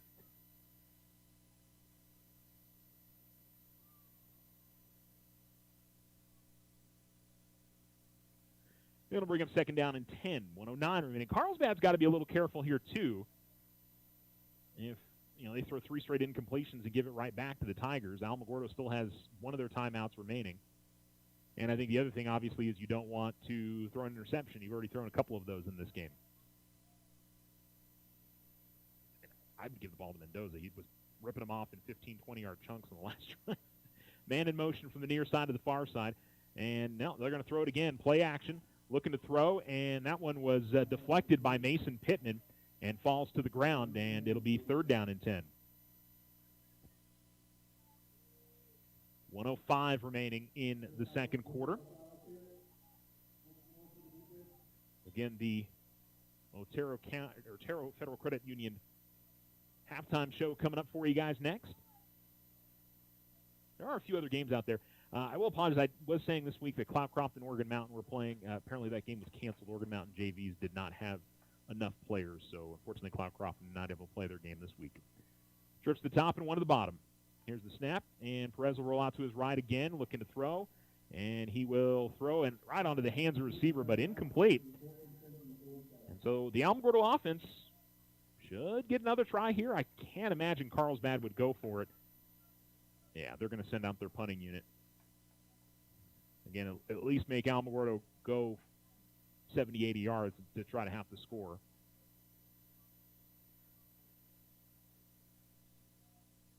With the limited time, you kind of painted Carlsbad into a box, but I'm still surprised they didn't run the football.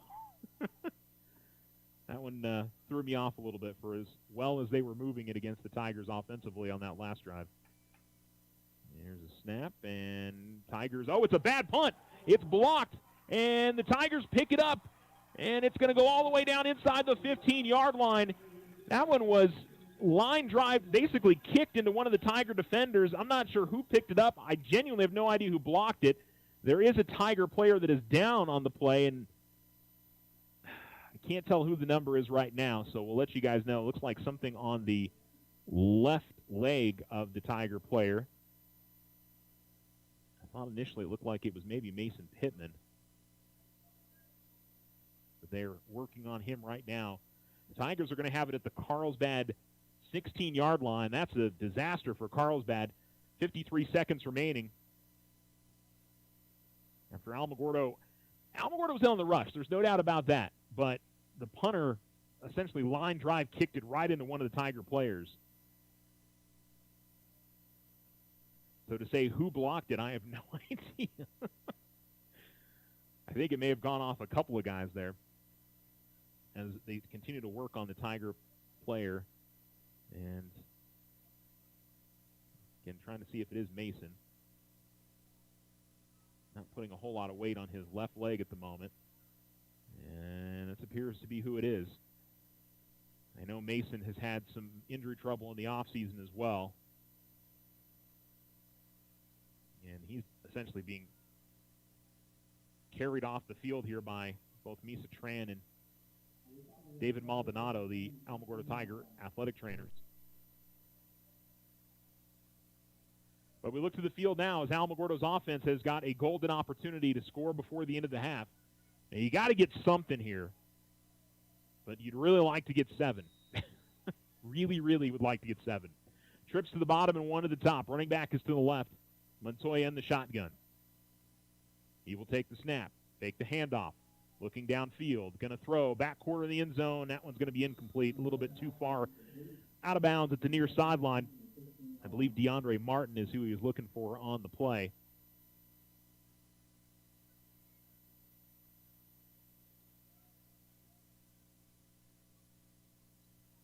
And it'll bring up second down and 10 for Alamogordo.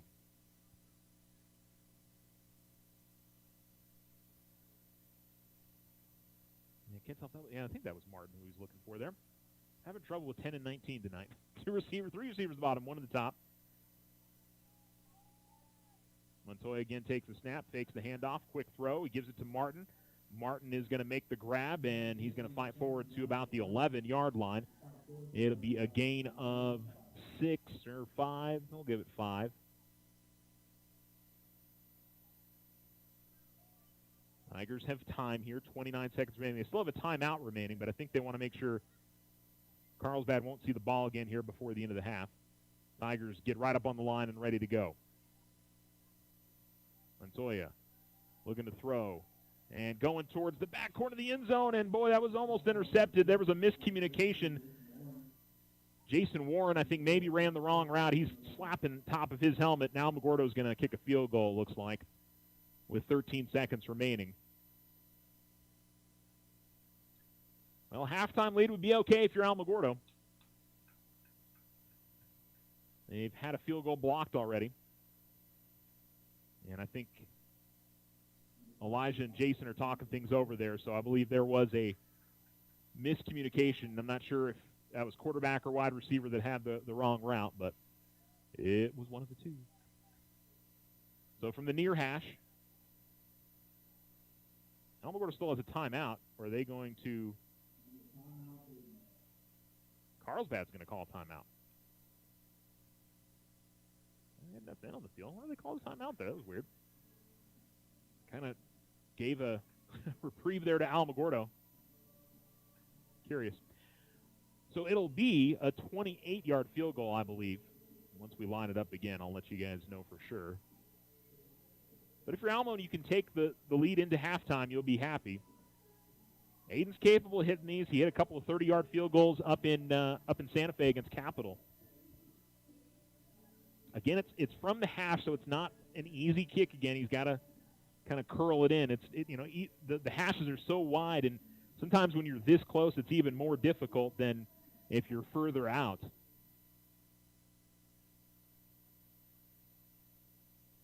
And so Vasquez will try it, and I think I got the distance here way too. 28-yard field goal. Here's the snap. Kick is up, and it's no good. Misses it wide left, and Carlsbad looks like they're going to go into the halftime locker room with the lead. They'll probably take a knee and let this one go out.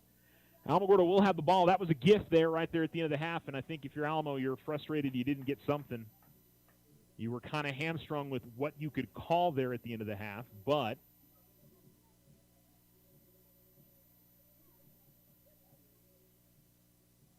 it's and by the way, I want to apologize. I was giving the coach an issue there with the Tigers, but it's one of those that I'm always concerned when somebody's on the field that you don't necessarily see out there, and he was just retrieving footballs. So not criticizing anybody, but it was one of those like,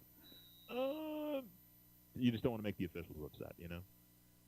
And maybe Carlsbad's going to try to run a play. Maybe they'll try to run a trick play like they did the last time and score. And they'll give it off to Mendoza. Mendoza up the far sideline. Mendoza running hard. Mendoza will be brought down.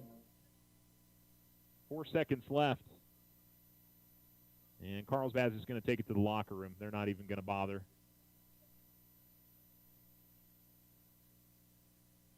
Well, the officials were calling him back, but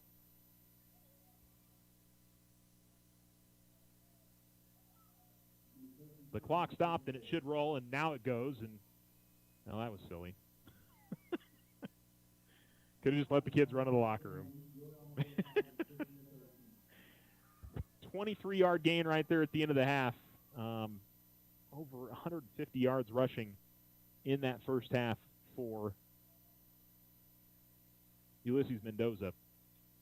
So, I think it ends up being kind of even, but I feel like if you're Alamogordo, you're going to be a bit disappointed you don't have a bigger lead. 2 interceptions, a block punt, and you weren't able to score after the first interception. You did score after the second one. So there, I feel like for Alamo, field goal here and there. So I think that's going to be the disappointment for the Tigers. Yeah, having their own field goal blocked. But second half to play. Tigers get the ball first, can regain the momentum. We'll see what happens. The Otero Federal Credit Union halftime show is coming up for you next. You're listening to Alamo Sports and Talk, 1230, 1019. Stay with us.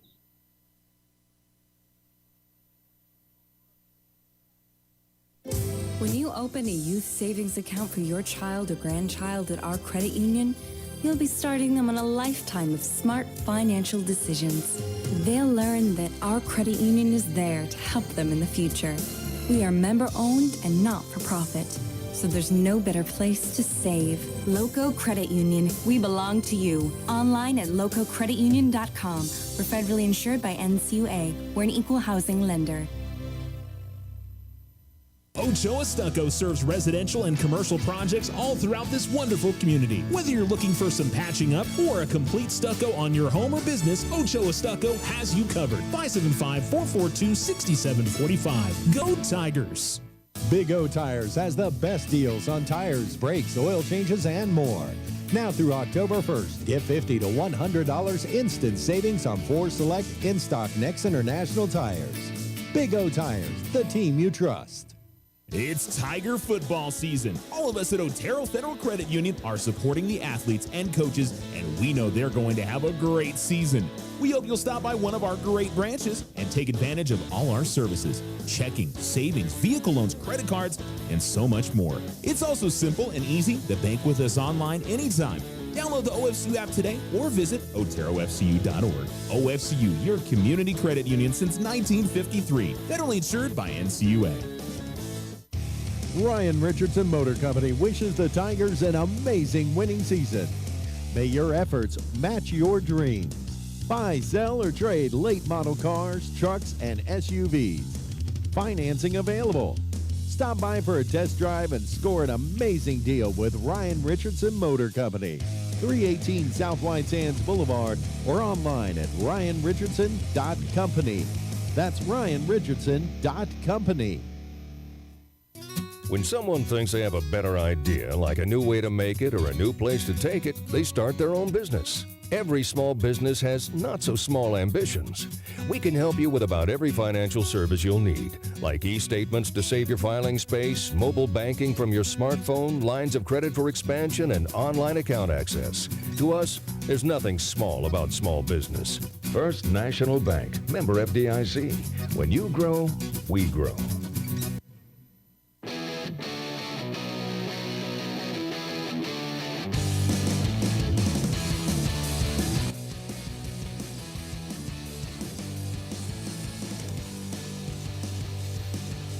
Alamo Sports and Talk, 1230, 1019. It's the Carlsbad Cavemen leading the Alamogordo Tigers 15-13 at the half. Let's recap the scoring for you guys. Alamogordo would get things started with 2:44 to go in the first quarter. Avian Valdez would run it in from 31 yards out and put the Tigers in front 7-0. That was your score after the end of one. And then on a trick play, and a well-done trick play, the Tigers kind of stopped on the play and ended up not defending the way that they should have. It was a lateral that one hopped to the receiver at the near sideline, and he kind of stood there, looked like the play was over, but there was a receiver still running up the field, and he threw a long touchdown pass, Gideon Sandoval to Robert Castaneda, and that tied the game up at 7. Tigers go right down the field, though, and score, though. Elijah Montoya on a 4th down found Andrew Tejas on a 6-yard touchdown pass. Tigers, though, would have the extra point block, 13-7. Kaysen Perez would run it in from 2 yards out for Carlsbad, and they would run in a 2-point conversion as well and make it 15-13, and that's where things finished up. Kind of a crazy in the first half. Tigers went 3 and out, had to punt it away. Carlsbad went 3 and out, then had their punt blocked. Tigers had it inside the 20 and didn't come up with any points. That's twice in this game they've had it inside the 20-yard line and have come up empty, and those are the kind of things that when we finish it all up could make a big, big difference at the end of the day. But we'll find out. Some stats for you guys for Alamogordo. Not a ton of yardage for the Tigers. It's here and there, but for Alamogordo passing, looks like 58 yards passing for Elijah Montoya and a touchdown. Avion Valdez has 4 carries for 45 yards and a touchdown. Anthony Audette, 6 carries for 13 yards on the night. And the Tigers' offense just didn't have the ball a lot in that first half. When they did have the ball, it was a short field, or they got it in the end zone kind of quickly. Their defense has been out on the field a lot tonight, and kind of like we saw last week against Riverside. If Alamogordo could have a second half against Carlsbad like they did against Riverside 2 weeks ago, that would be fantastic. But they've got to find a way to slow down Ulysses Mendoza, who has been a wrecking ball for Carlsbad. He's carried it 20 times in the first half for 154 yards. Has been very, very difficult to stop. Passing game has struggled. 2 interceptions for Carlsbad. The one big one was the long touchdown pass that ended up going for 52 yards. And feels like it's kind of been the difference in the game. Tigers they get the stop there. You get the ball back at 7-0 if they go right down the field, 13-0, 14-0 instead of where we're at the moment. But got to stop number 12 if you're the Tigers. You can make them where they have to pass the ball. I think the Tigers at least have a better chance at stopping what Carlsbad is doing, but easier said than done. And number 12 has gotten the ball 20 of the 22 times they've run the football in this game. He's been very, very impressive for the Cavemen. We will check and see if we've got any other scores out there. There's not a ton of games on this Thursday night across New Mexico. A lot more coming up on Friday and Saturday this weekend. And we will let you know. We had some soccer tonight, volleyball tonight. Let you know what happened with some of that. And we'll do that during the Otero Federal Credit Union halftime show, which is going on right now. It is 15-13 with Carlsbad in front of Alamogordo. You're listening to Alamo Sports and Talk, 1230, 1019.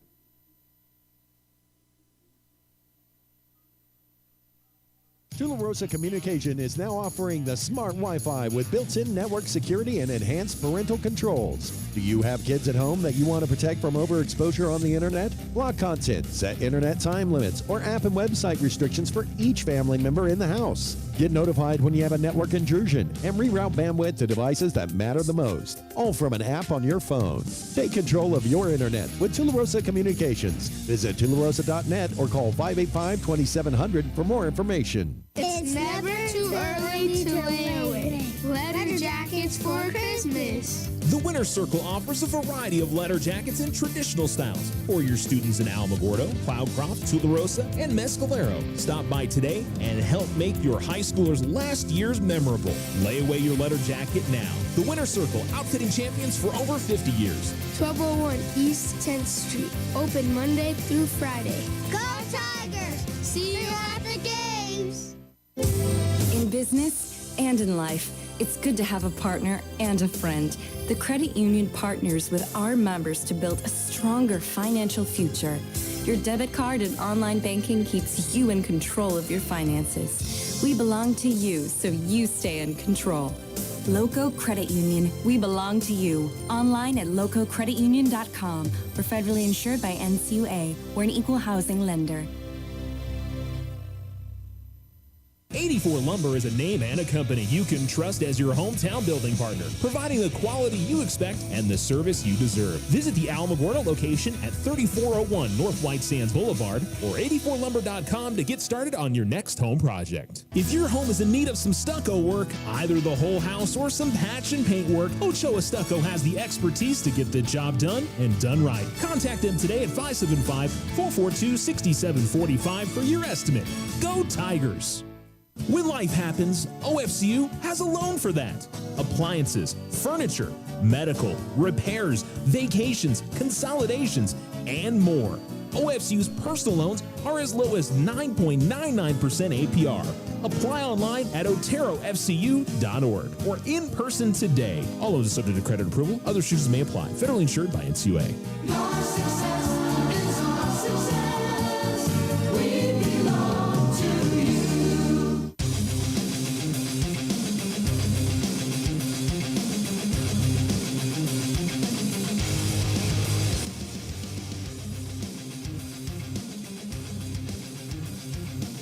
Alamo Sports and Talk, 1230, 1019. The Alamogordo Tiger Band wrapping up their performance here. It's the Otero Federal Credit Union halftime show, and Carlsbad leading 15-13. In fact, there's only one other game going on tonight. Albuquerque Academy is taking on St. Pius with Academy in front 21-6 at halftime. So that's the only other game that we have going on tonight. Don't have a lot of scores to tell you about. Do have some soccer and volleyball. Alamogordo girls soccer lost on the road to Oregon Mountain 8-2 tonight. Sierra Simons and Kay Beach each had a goal. Kay with an assist as well. Lady Tigers are 7-5 and they're 0-2 in district. They'll be at home on Tuesday against Mayfield. That game time is pushed back a little bit. It's going to be a 6 o'clock start time instead of a 5 o'clock start time. So just a heads up on that. The Alamogordo boys team lost at home to Oregon Mountain 5-0. And the Tigers will be back at it on Saturday when they host Portales. That's an 11:30 a.m. start time. That's a makeup game from a little bit earlier on in the season. The Tularosa volleyball team lost in straight sets at Hot Springs tonight, and they will be back at it. They have a game on Saturday? I want to say they have a game on Saturday. Let me see. No, they're back at it on Tuesday at home against Rodoso, and that is their homecoming game, I believe, for the Lady Cats, because it's homecoming week next week for Tularosa. I had on my schedule that Mescalero Apache Volleyball was playing tonight, but I don't see it on their Max Prep schedule, so I'm thinking maybe they decided to not play that game. I don't know. I'll double-check on that and let you guys know.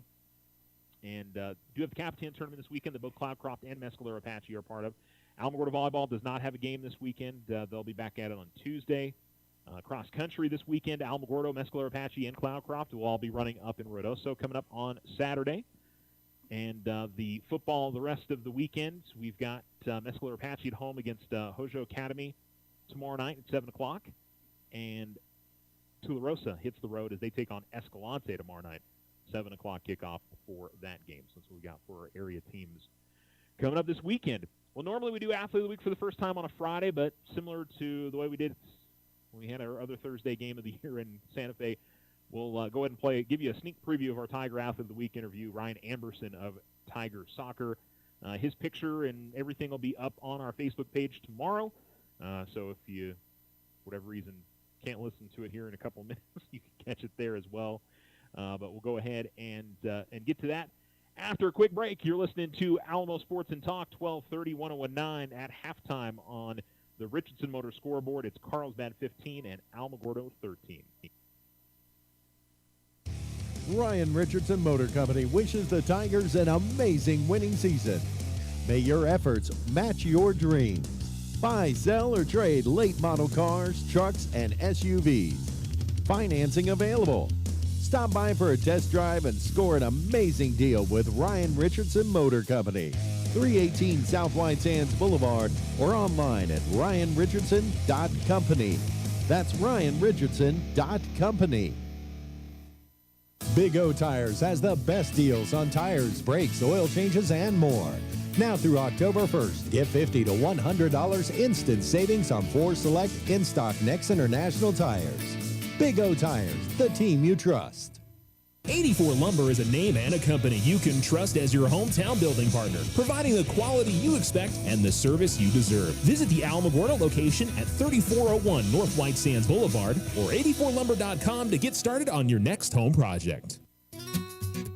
Now you have a choice when it comes to keeping massive files of your bank statements every month. With an online e-statement, you'll have an accurate, easy-to-read electronic statement you can access anywhere, anytime. Get more control over your cash flow. And no more giant filing cabinets. Our e-statements get an A+. First National Bank, member FDIC. When you grow, we grow. Slow internet again? Signal constantly dropping? Don't take it out on your computer. Instead, call Tularosa Communications for internet stress relief. They have the speed and the reliability to make your internet dreams come true. If you want fast, they have faster. If you want service you can rely on, they are the most reliable. And customer service? It's all about you. Call Tularosa Communications to get connected. 585-2700.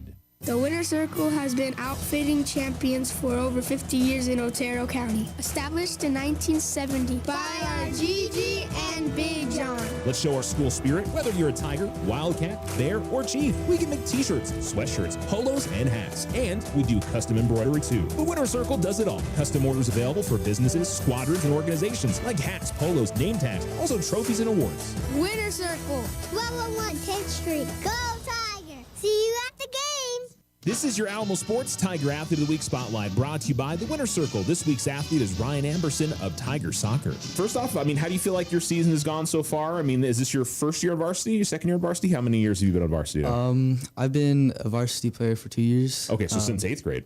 Since freshman. Freshman, okay, so this is your second year. Yeah, it's my first year here, though. Okay. So, I think my season's gone pretty well.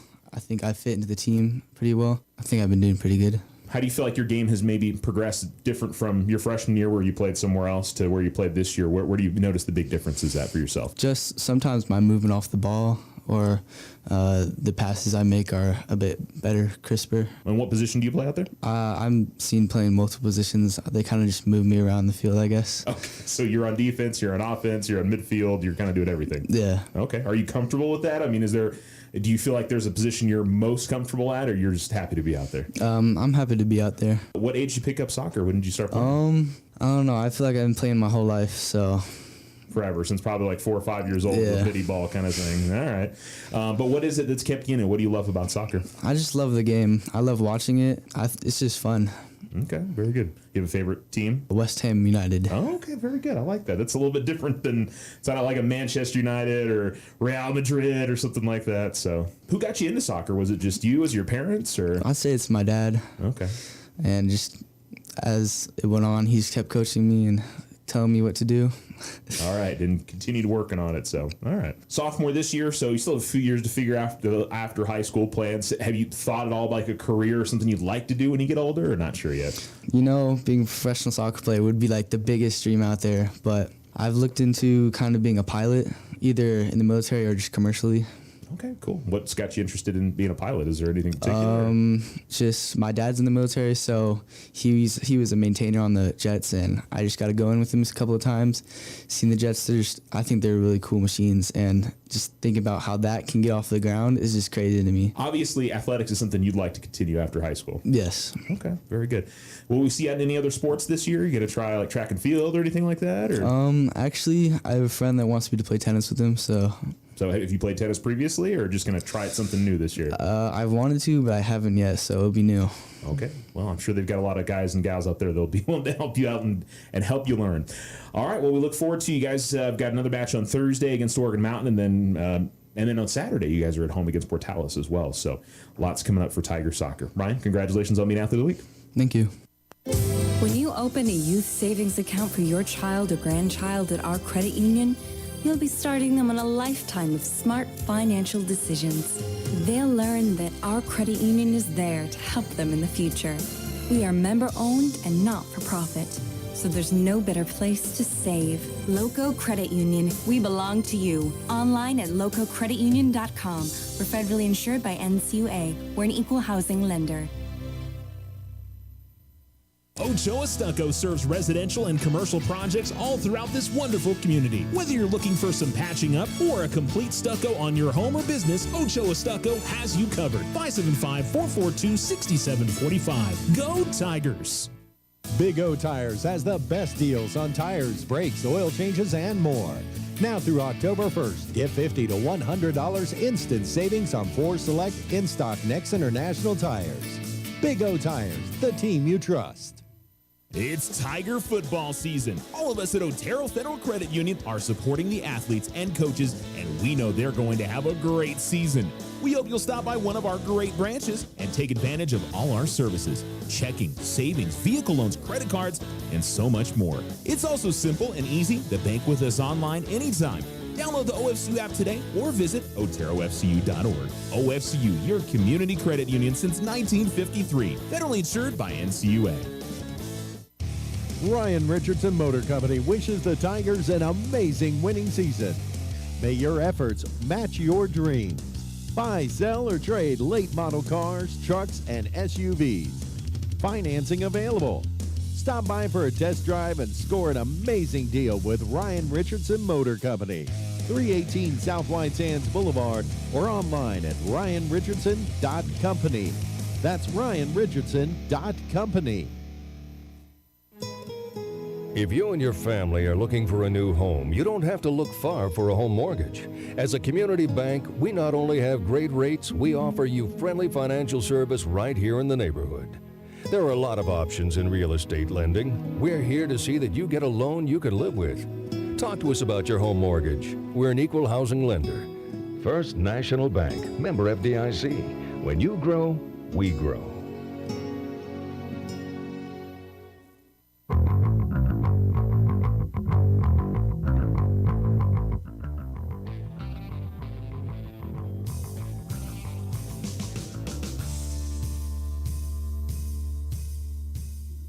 You're listening to Alamo Sports and Talk, 1230, 1019. We're ready for the second half. Alamogordo trailing 15-13 on the Richardson Motor scoreboard. You have been listening to the Otero Federal Credit Union halftime show. They'll be back with us for your post game.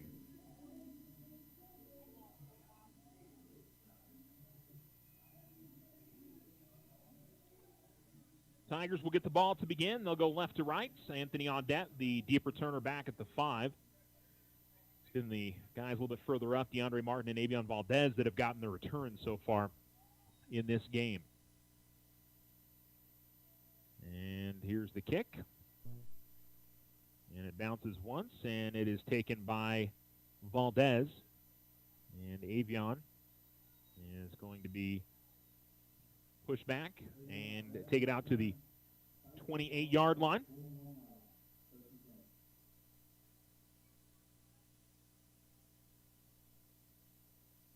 And so the Tigers will start there and see if they can get this half going. Last game, they really went down the field against Riverside and got some momentum. If they can go down the field here in this spot, they can retake the lead. Trailing by 2 as we begin the second half.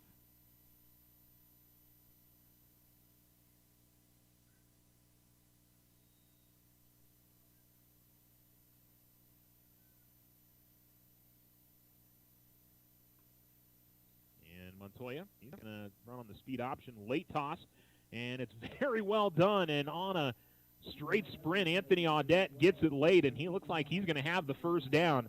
That was a bold late pitch there from Elijah Montoya, but it works out well for the Tigers. And Alamogordo picks up a first down on their very first play of the second half, kind of bouncing it outside for the first time tonight. Here's a quick throw to the outside, and Gonzalez makes one man miss and would have been a loss initially, but instead he fights for some yardage and gets it out to the 46. That's going to be a gain of 7 and a first down on the completion. His second catch tonight, and a long 30-plus yard reception, 41-yard reception earlier in the game. 2 receivers at the top and 1 at the bottom. Tigers with a 2nd and 3. Bad snap, but just able to get it off to Audette, and ends up working as a delay, and Audette is behind the defense. Audette racing towards the end zone. I see no flags. It's a touchdown for the Tigers. 54 yards for Anthony Audette. I'm not sure if it was delay or a designed delayed handoff, but because the snap was a little low, Anthony kind of slowed the play down. But man, Anthony was shot out of a cannon after he got that, and it's 78 yards rushing total for him, and now a touchdown on the 54-yard score. And Alamogordo comes out of the locker room on fire. And yeah, I think going for 2 is the right call here. You're only up by 4 in this situation. And the Tigers going to try this again. I actually noticed that Montoya is a blocker on the end.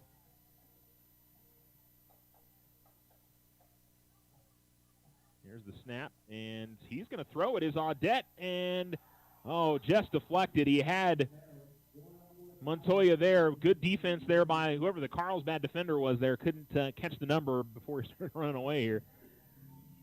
But he stayed back there. Tigers actually had 2 players in the back corner of the end zone, but Alamogordo unable to extend their lead. So up by 4. It's 19-15, 10:59 to go third quarter on the Richardson Motor scoreboard. We'll come back. You're listening to Tiger Football on Alamo Sports and Talk, 1230, 1019. Tularosa Communication is now offering the smart Wi-Fi with built-in network security and enhanced parental controls. Do you have kids at home that you want to protect from overexposure on the internet? Block content, set internet time limits, or app and website restrictions for each family member in the house. Get notified when you have a network intrusion and reroute bandwidth to devices that matter the most, all from an app on your phone. Take control of your internet with Tularosa Communications. Visit tularosa.net or call 585-2700 for more information.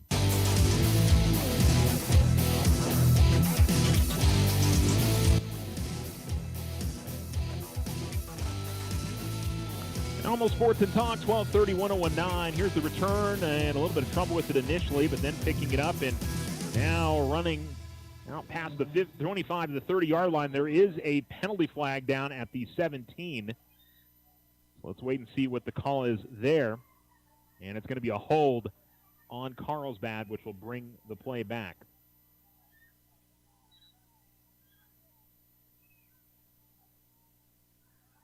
So 10:55 to go, third quarter. Alamogordo takes the lead 19-15.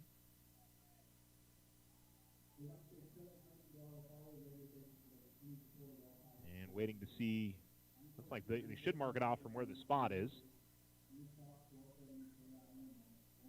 And they haven't marked it yet. But I think Carlsbad will be starting inside their own 15-yard line. After some trouble on the handling of the kickoff for the Carlsbad returner. And it'll be from the 9-yard line here for Carlsbad to start their first drive of the second half. Let's see what Alamogordo can do in terms of stopping number 12. I think he's going to get the ball again real quick here to start things.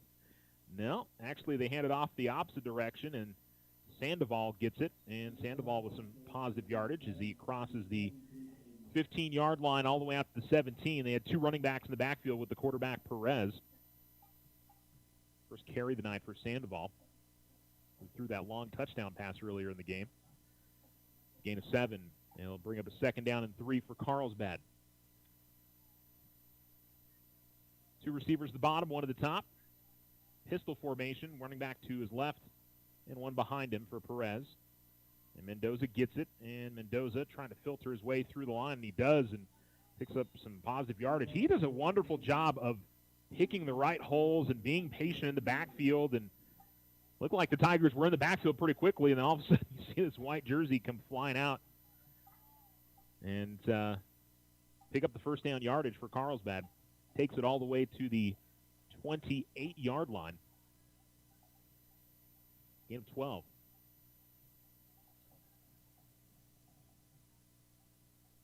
And again, Mendoza. Mendoza coming off left guard, and there's a big hole, and Anthony Audette unable to bring him down and still running, and a good ankle tackle there by Efrain Hernandez. If not, Mendoza's going to the end zone, and he takes it all the way to the Alamogordo 38-yard line on the carry.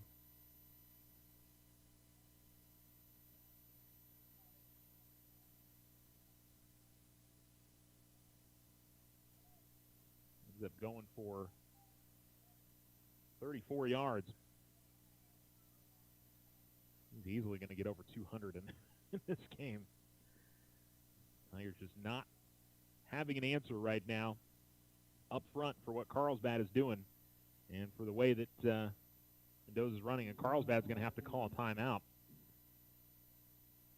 Carlsbad was looking towards the sideline the whole time, so I'm just wondering if the play call wasn't coming in quick enough, or it was and there was confusion from the player side of things. I'm not really clear on what exactly was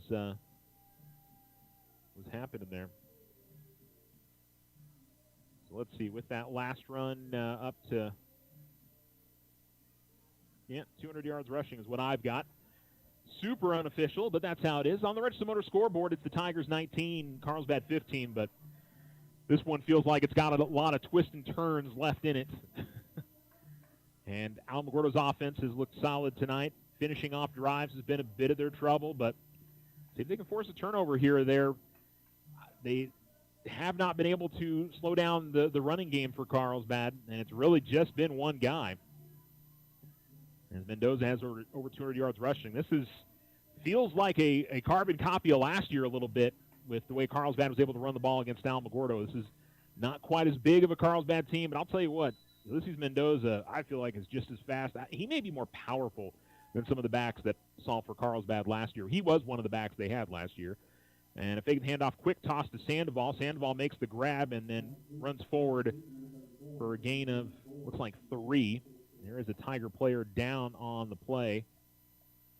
And so he looks like he's hopping up. Bosserman was just laying there for a little bit and then is back up on his feet. And maybe just needed an extra beat. He will come out of the game for the Tigers. And I'm not sure who number 2 is for Alamogordo. I'm assuming it's a JV player, but he's been getting game time tonight. So I'm not sure.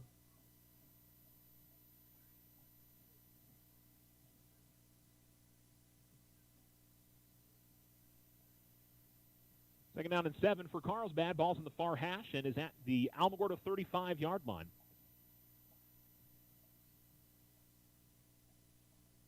Waiting for the ready whistle from the official. And I guess we're ready to go. One receiver to each side for Carlsbad. Here's the snap. Mendoza will get it. Mendoza, again, through the middle of the Tiger defense and is going to work his way very close to the chain or to the marker. And it appears he's going to have it as he gets down to the 28-yard line. It's a gain of 7, and it's a Carlsbad first down.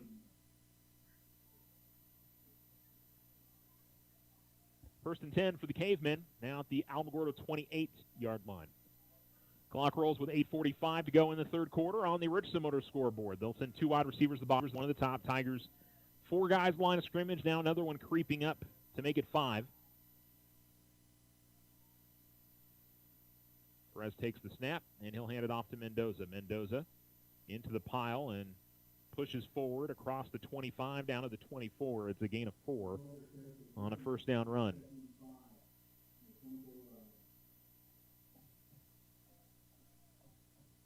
That is his 24th carry of the night. Tigers trying to run a player off late, and they will. Almo going with 5 right up the line. Carlsbad going bigger in this set. 2 wings and a receiver to the near side. It's almost an option look. They give it to Mendoza again. But the Tigers get into the backfield and make the stop. And I think it was the man that just came in that made the stop for Alamogordo. We do have a penalty flag. There's a helmet that has come off late of one of the Alamogordo players. 2 penalty flags come off. And so was that ushered off for him? Is this going to be unsportsmanlike both ways? Or is it just going to be one way? By the way, I do want to give credit on that last tackle to Isaiah Venegas. Unsportsmanlike against Carlsbad, unsportsmanlike against Alamogordo. So offsetting penalties and... oh, they've tossed one of the Alamogordo players out of the game.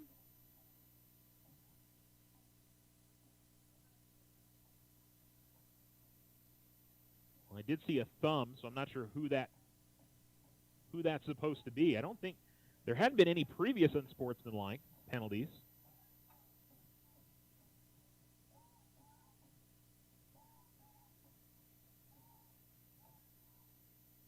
And I think Coach Sisko is looking for an explanation on why, maybe because if it's a second unsportsmanlike, we haven't had any other unsportsmanlike penalties in this game. So if there is a player that got ejected, that means he would have had to have 2 right there.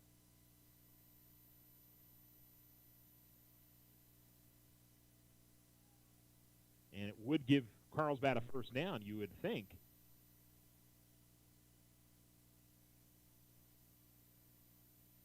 And then another penalty flag is thrown up in the air by the umpire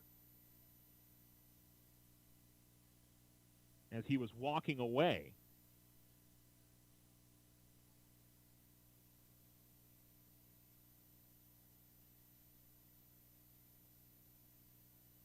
Well, we'll see how this all gets determined here. Dead ball and sportsmanlike. Dead ball and sportsmanlike ejections on Carlsbad. Dead ball unsportsmanlike against Alamogordo.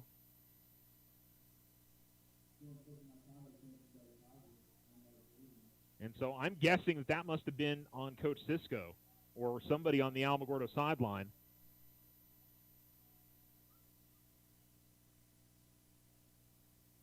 And I don't know who was ejected. It looked like coming out of the scrum without his helmet on was Isaiah Granados.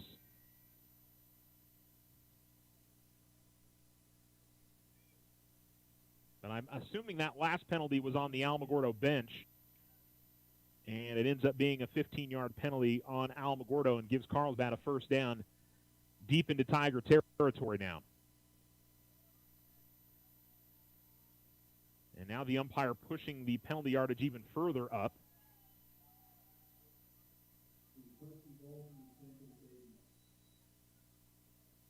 Okay. So Carlsbad gets a first and goal at the 10. And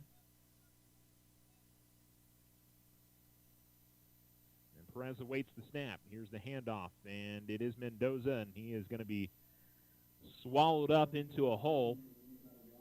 Maybe a yard on the gain.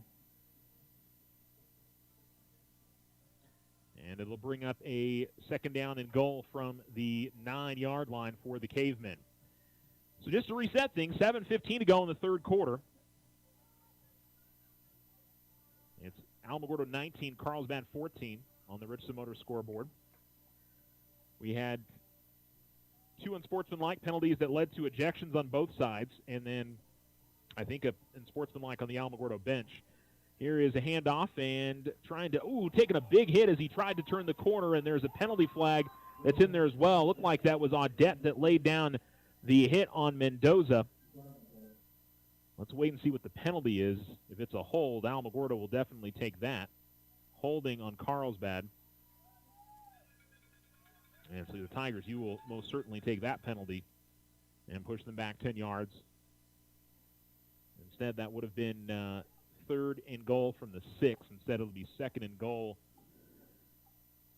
See where I'm just going to wait and see where they put the ball at this point because I'm a little unsure where they're marking the penalties off from. He's marking all the way back to the 20. All the way to the 19. Even then, it looked like the penalty flag was at the 7. Now, I will say, it has gone both ways on that, to be honest. There was earlier in the game where I thought Alamogordo got too much penalty yardage marked off against them, and so I guess that is from the original spot on the hold. And here's a throw to the far side, and that is going to be incomplete. Just a little bit too far in front of the receiver, and it was good coverage by DeAndre Martin on the far side. And it looks like the Carlsbad receiver is a little slow of getting up after the play. I believe that's Castaneda. It is, and it looks like he will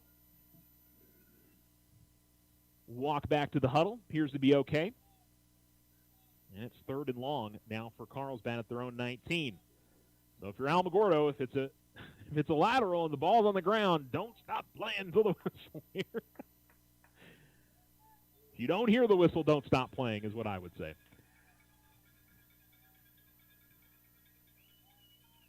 That was by the way, a wonderful drawn-up play there. And here's a direct snap and a reverse. And Sandoval's got it, and he's looking to throw. And he's got his receiver, but he dropped it. It was the quarterback. We do have a penalty flag behind the play. I got to think maybe we're going to have an ineligible man downfield in all of this. I would certainly think.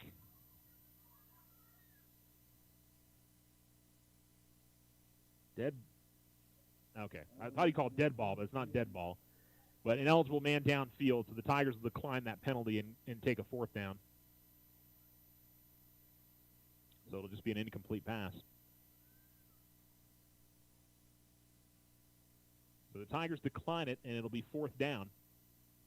Another trick play there from Carlsbad on a third and long, and looks like they're going to try a field goal.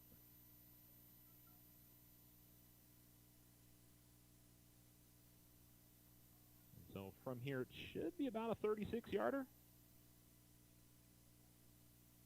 It looks like they're going to kick it from the 35. or 25, I should say, so it should be a 35-yard field goal.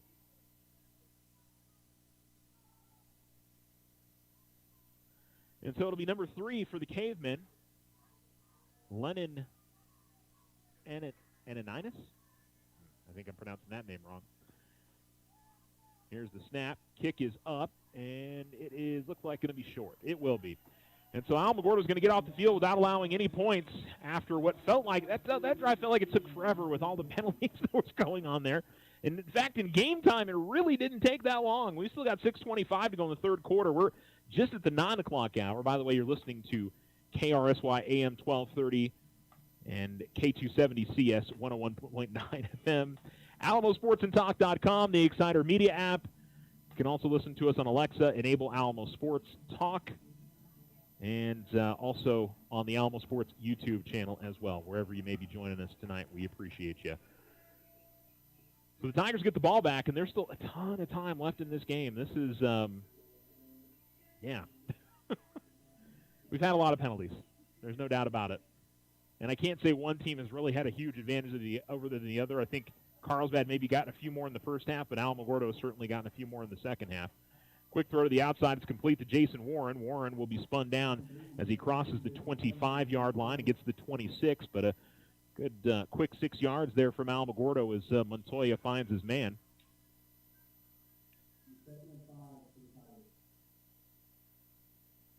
And the Alamogordo Tigers will face a 2nd down and 4. Ball's in the far hash. 2 receivers to the top, 2 to the bottom. Montoya in the shotgun takes the snap.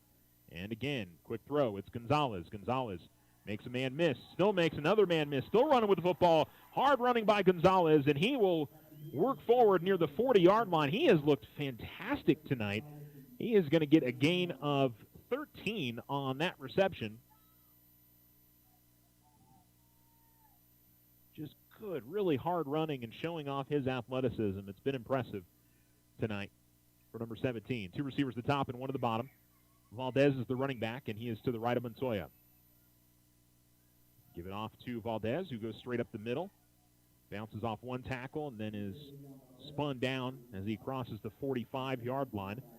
And it'll be a gain of 6 for Avion.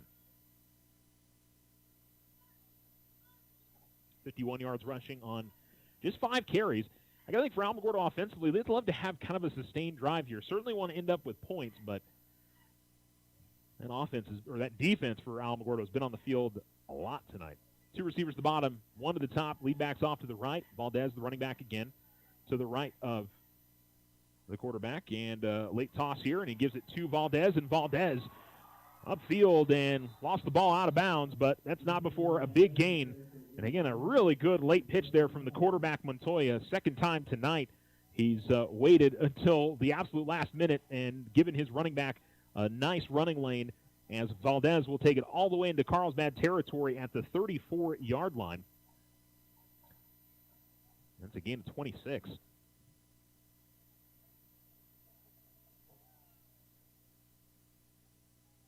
$77 yards rushing for the Tiger running back. And he's back in there next to Montoya. 2 receivers at the top, 1 at the bottom. And they fake the throw to the outside.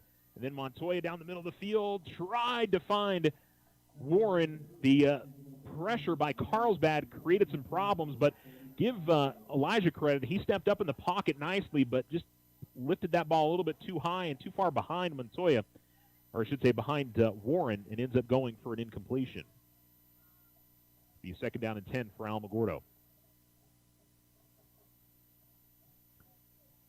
Breaks a streak of 4 straight completions for Elijah. 2 receivers at the top and 1 at the bottom. Running back to the right.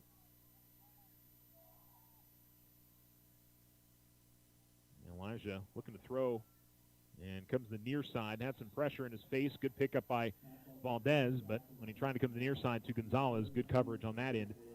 And it's 3rd and 10 for Alamogordo.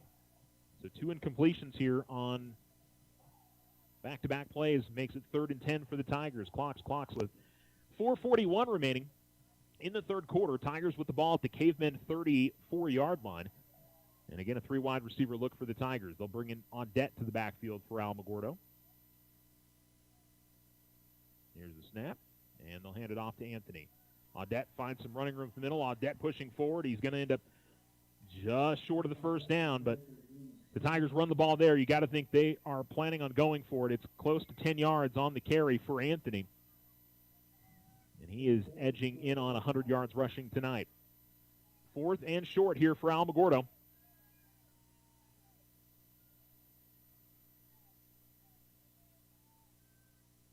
Tigers will line it up, and I don't know if Montoya is just going to try to quarterback sneak it here. He's standing up at the line of scrimmage. Doesn't do it much.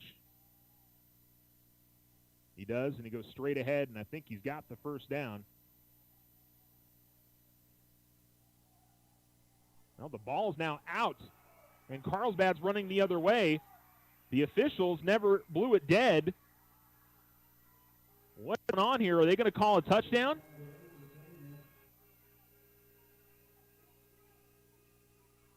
They didn't call forward progress on that.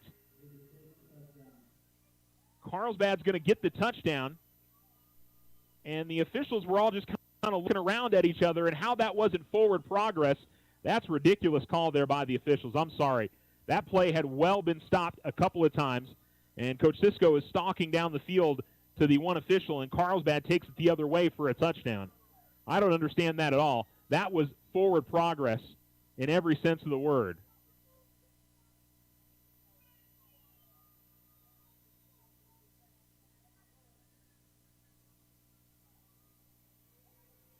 Wow. I mean, because I don't understand how that's not a forward progress call. That is absolutely terrible.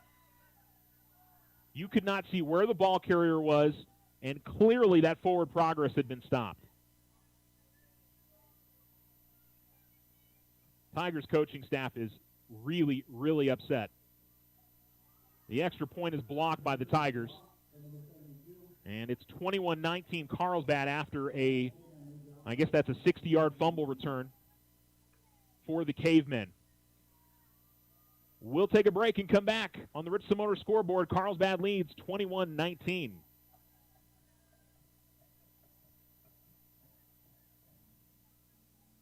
It's never too early to lay away. Letter jackets for Christmas. The Winter Circle offers a variety of letter jackets in traditional styles for your students in Alamogordo, Cloudcroft, Tularosa, and Mescalero. Stop by today and help make your high schoolers' last years memorable. Lay away your letter jacket now. The Winter Circle, outfitting champions for over 50 years. 1201 East 10th Street. Open Monday through Friday. Go Tigers! See you at the games! You've worked hard. Who deserves a vacation more than you? Our credit union says nobody.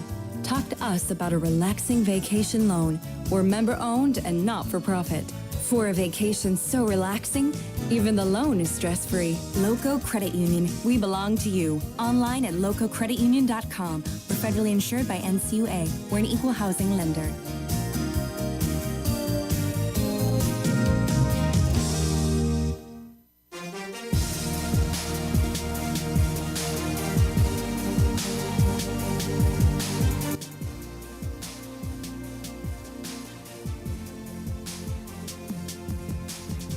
Almo Sports and Talk, 12:30, 101.9, and I believe Carlsbad on the kickoff has recovered an onside kick.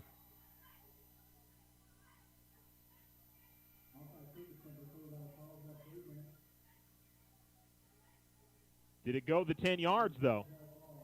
Because they recovered it at the 49 on their own side of the field. And are the officials going to talk that over? Or did it hit one of the up men? I was looking up the field waiting for it. And, well, the officials are going to talk this over. And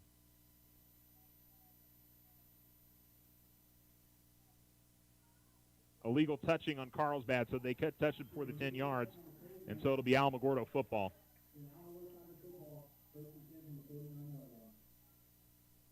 I didn't think it went 10 yards before one of the Carlsbad players touched it. Well, I will say the officials have probably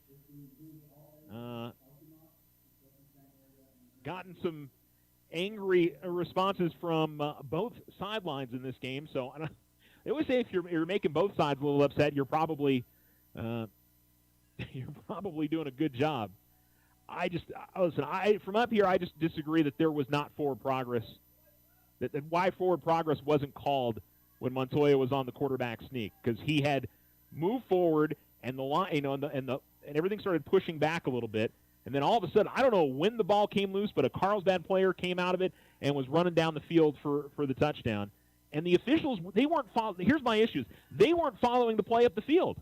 They were all standing around here back where the play was, and it was just weird. Here's a snap and a handoff, and Audette will bring it to the near side and pick up some positive yardage across the 45. I just hope that play doesn't end up being something that determines the outcome of this, is what I'm hoping at the end of the day. 6-yard run there for him, and that would be would be Anthony Audette, and it'll be 2nd down and 4.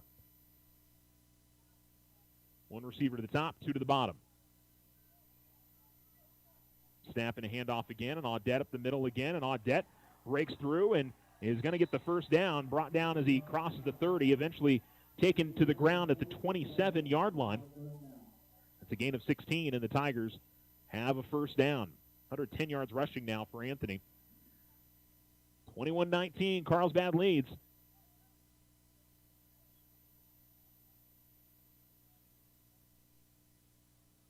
And Audette trying to move it laterally across the line and is going to be swallowed up by Caveman number 45. Jaden Duran makes the play. Ball goes to the 26-yard line. It's a gain of 1 for Audette.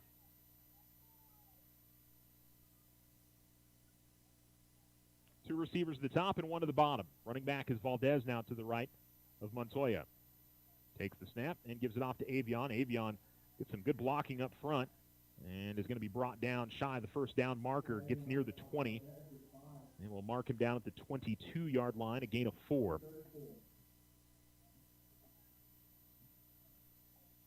Tigers need the Carlsbad 18, 17-yard line for a first down. So it looks like 3rd and 5 for the Tigers. Still in the third quarter, by the way. Two receivers to the top. Running back is to the right of Montoya. And we'll give it to Valdez. Valdez straight up the middle, and he's crossed the 20. And he gets to the 19 and is going to be about a yard or so short of a first down.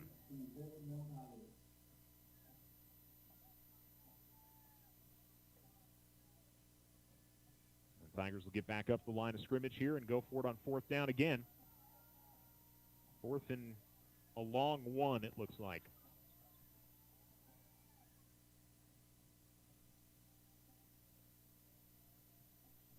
Here's the snap. And that's a really good read there on the speed option from Montoya as he crosses the 15 and gets it down to about the 12. And the Tigers have a first down on a gain of 7 from the quarterback. Had the decision to toss it out to his left or turn upfield. He turns upfield and gets the Tigers the first down on 4th down. 1st and 10. They can get a first down without a touchdown, can the Tigers. And Valdez will take it straight up the middle and keeps turning his legs. And well, they call forward progress now. As he gets to the 10-yard line. It's a 3-yard gain for Valdez.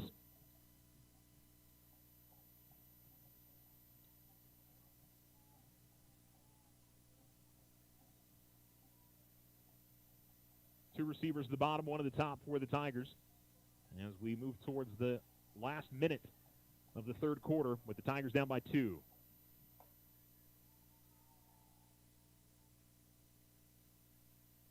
The snap and the handoff. Audette gets it.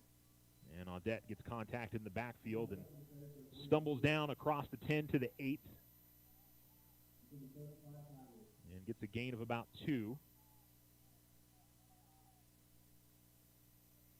3rd down for Alamogordo. 3rd and about 6. Tigers will have the ball in the far hash.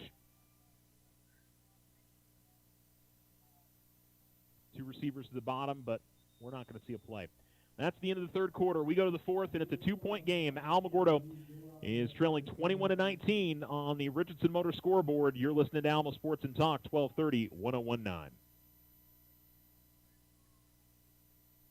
84 Lumber is a name and a company you can trust as your hometown building partner, providing the quality you expect and the service you deserve. Visit the Alamogordo location at 3401 North White Sands Boulevard or 84lumber.com to get started on your next home project. Custom work is what Ochoa Stucco does best. Whether you need an estimate for your home or business, you won't find better quality work anywhere. Contact Ochoa Stucco today. Like them on Facebook, 575-442-6745. Go Tigers! When life happens, OFCU has a loan for that. Appliances, furniture, medical, repairs, vacations, consolidations, and more. OFCU's personal loans are as low as 9.99% APR. Apply online at oterofcu.org or in person today. All loans are subject to credit approval. Other restrictions may apply. Federally insured by NCUA. Your success is our success. We belong to you.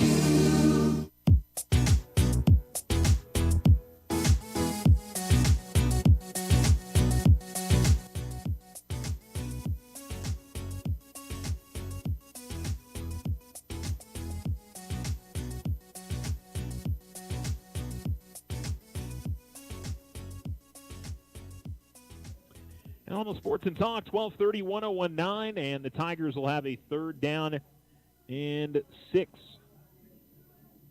They need to get to about the 2-yard line. Ball's at the 8 for a 1st down, or trying to get in the end zone. Trips to the top, 1 to the bottom for Alamogordo. Running backs to the right of Montoya. Quick look over to the sideline, and he will change the play, it looks like, going up to the line of scrimmage. Still time on the play clock, 5. And he takes the snap and is looking to throw. Backcourt of the end zone, that's too tall. Double coverage out there on Warren. And was there a flag? Doesn't look like it. Oh, no, there is a flag. Okay, I couldn't see it in the yellow end zone, unfortunately. Pass interference going to be called on Carlsbad.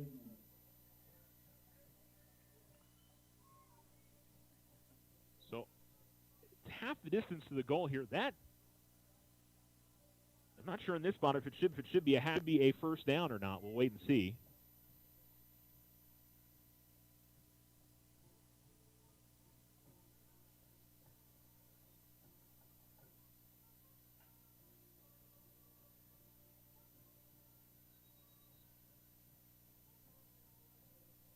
The clock had been running there. And I think because the clock shows 11:06. And that was the first play of the quarter, so it should be like 11:56. But for some reason, we didn't stop the clock.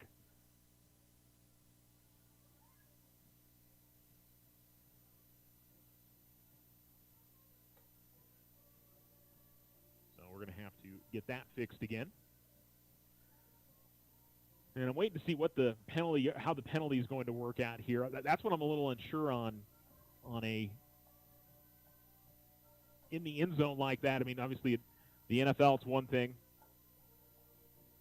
Yeah, they put 11:46 on the clock now. It's probably a little bit less than it should be, actually.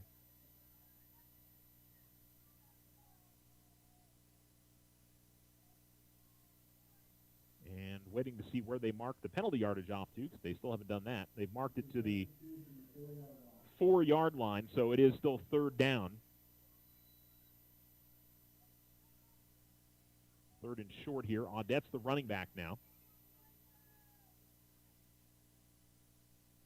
And they give it to Anthony, and Anthony fighting for a 1st down. He's pretty close.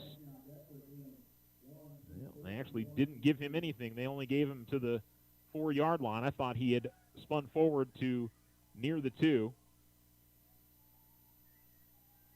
I think you go for it here if you're Alamogordo. I don't necessarily think field goals are going to do it for you in this game.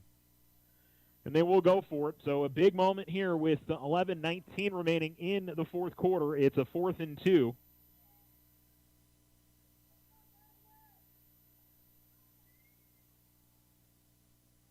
And Montoya on the speed option.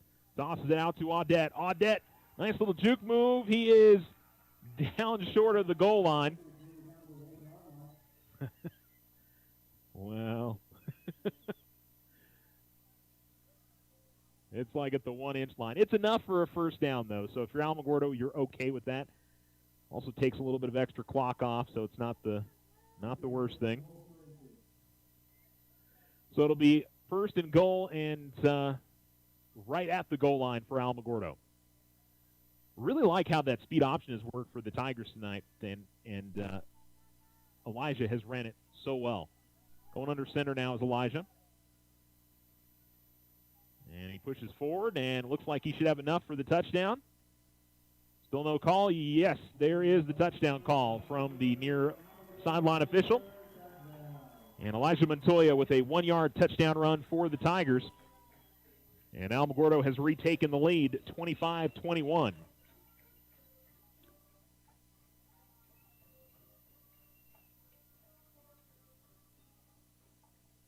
And trying to figure out the math here. Yeah, I'd go for 2.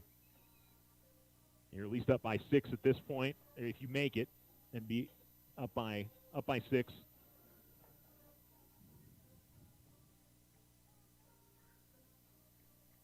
Two receivers, the bottom, one at the top. Here's the snap. Taking the handoff. Quick throw inside is incomplete. As they tried to feed it again to Tellez. And the Tigers unable to convert the 2-pointer. 25-21, Alamogordo is in front, and they lead the Carlsbad Cavemen with 10:42 to go on the Richardson scoreboard in the 4th quarter. You're listening to Alamo Sports and Talk, 1230, 1019.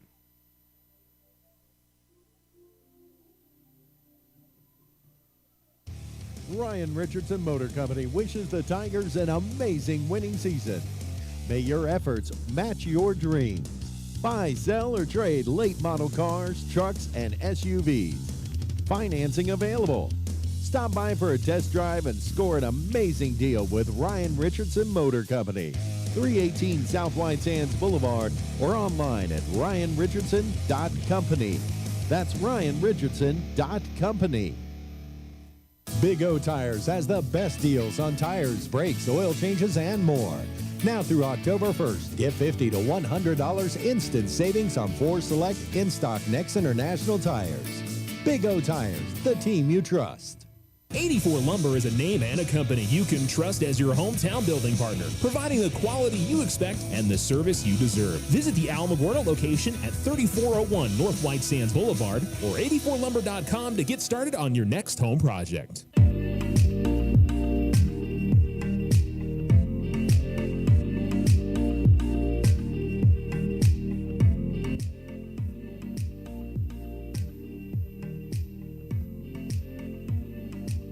Alamo Sports and Talk, 12:30, 1019. The Carlsbad return comes out to the 31-yard line. And the Cavemen trail the Tigers 25-21. Still the entire 4th quarter, minus about a minute and a half to go. As Alamogordo will come back on the defense. It's kind of been a flip of the halves. Alamogordo has had the ball much more offensively in the second half than they did in the first half. It was the Tiger defense on the field a ton. So maybe this Tiger defense is a little bit rested after being on the field the majority of the first half. Trips to the bottom, one to the top for Carlsbad. Montoya, or I should say Mendoza, the running back in the backfield for Carlsbad, and Mendoza gets the ball and finding for yardage and crosses the 35 and is eventually brought down at the 37-yard line. It's a gain of 6 yards, maybe the 38, so we'll give him 7. Well over 200 yards rushing for Mendoza tonight. I have 219. And Carlsbad will face a 2nd down and 3 now from their own 38-yard line. Ball on the far hash mark. 10 minutes to go in the 4th quarter. They'll bring an extra back in the backfield with Mendoza. It's Sandoval. As Perez awaits the snap, takes it, and he will give it off to Mendoza. Mendoza left tackle's got the first down, crosses the 40, and gets out to the 46-yard line. And a first down with a gain of 8 for the Cavemen.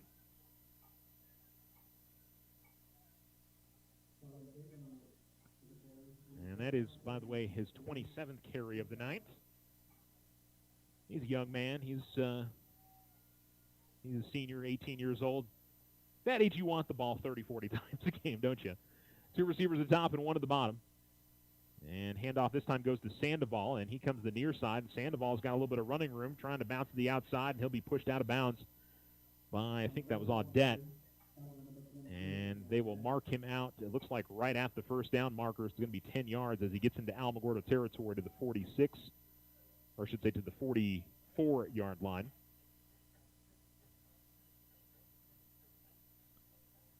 And Carlsbad into Tiger territory down with a 1st and 10 at the Alamogordo 44.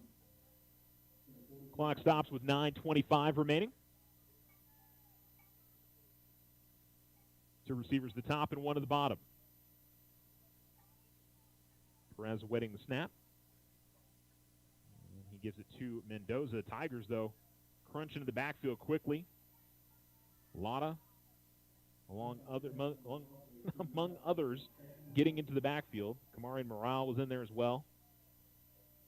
Noel Garza.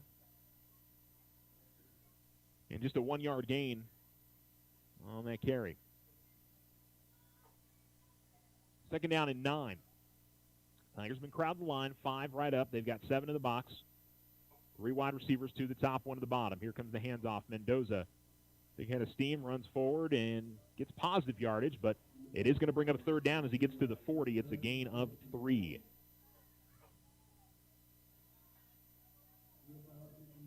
Third and about 6. They need the Alamogordo 36-yard line, 34-yard line for a 1st down with the ball at the 40. In between the two hashes, and 8.5 minutes to go in the game. Carlsbad trailing Alamogordo 25-21. Just 2 wide receivers, 2 running backs. Perez will keep it.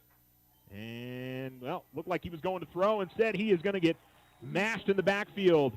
A couple of guys will split the sack. Morale was one of them. And I think the other was number 72 for the Tigers, Connor Anthony. And I believe that's going to lead to a Carlsbad punt as he's sacked for a 5-yard loss. It'll be 4th and 11. Play just didn't look right from the beginning for Carlsbad. They tried to run play action. I think they were hoping to have one of the receivers open up top, and Tigers must have had good coverage. Perez felt like he had to pull it down, and when he did, he was crunched by a couple of Tigers. And they will fake the punt. Mendoza's got it.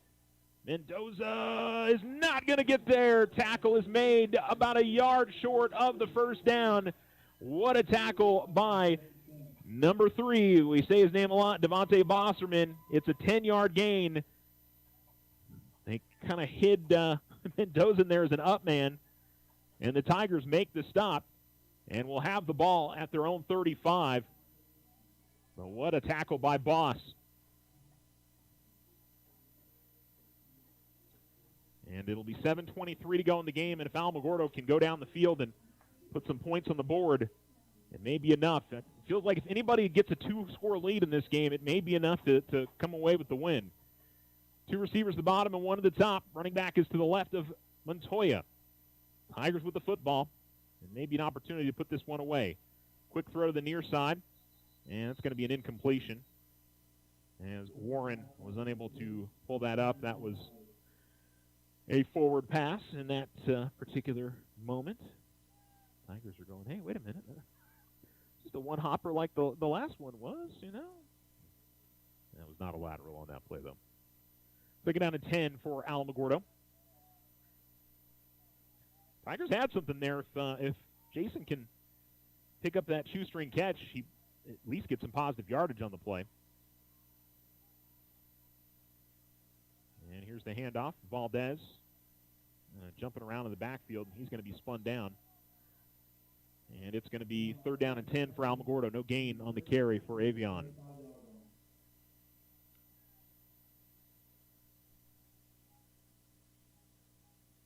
So 3rd and 10 with about 7 minutes remaining.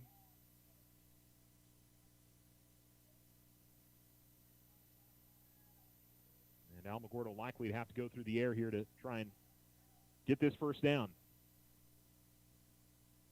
Montoya will roll out to his left, looking to throw.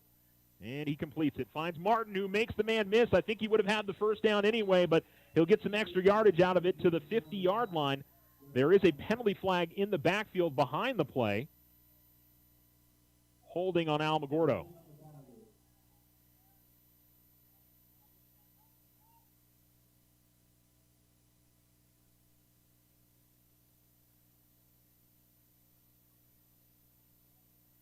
So a 10-yard penalty will erase that first down for Alamogordo.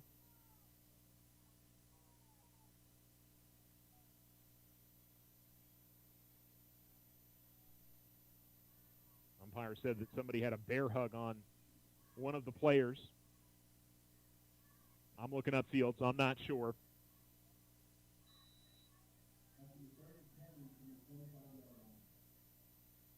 And it'll be 3rd and 20 now for Alamogordo. Clock rolling down. Tigers will get to the line of scrimmage here with about 8 on the play clock. I don't know if Alamogordo is going to run a play or if they're going to call a timeout. 3 on the play clock, 1 on the play clock. And it's going to be a delay of game penalty on Alamogordo.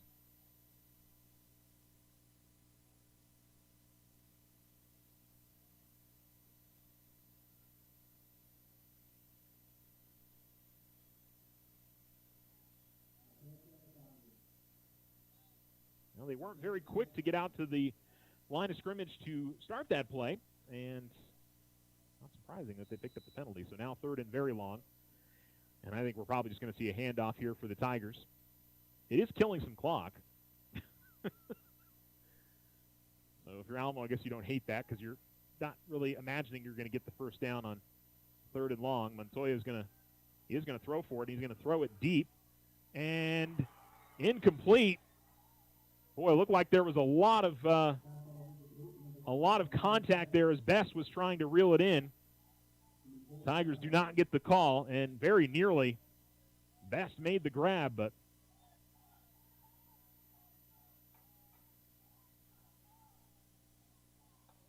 and so that'll lead to an Alamogordo punt after they get the big stop. 5:49 remaining. Carlsbad will get the ball back. And so the Tigers unable to give themselves that 2-score lead.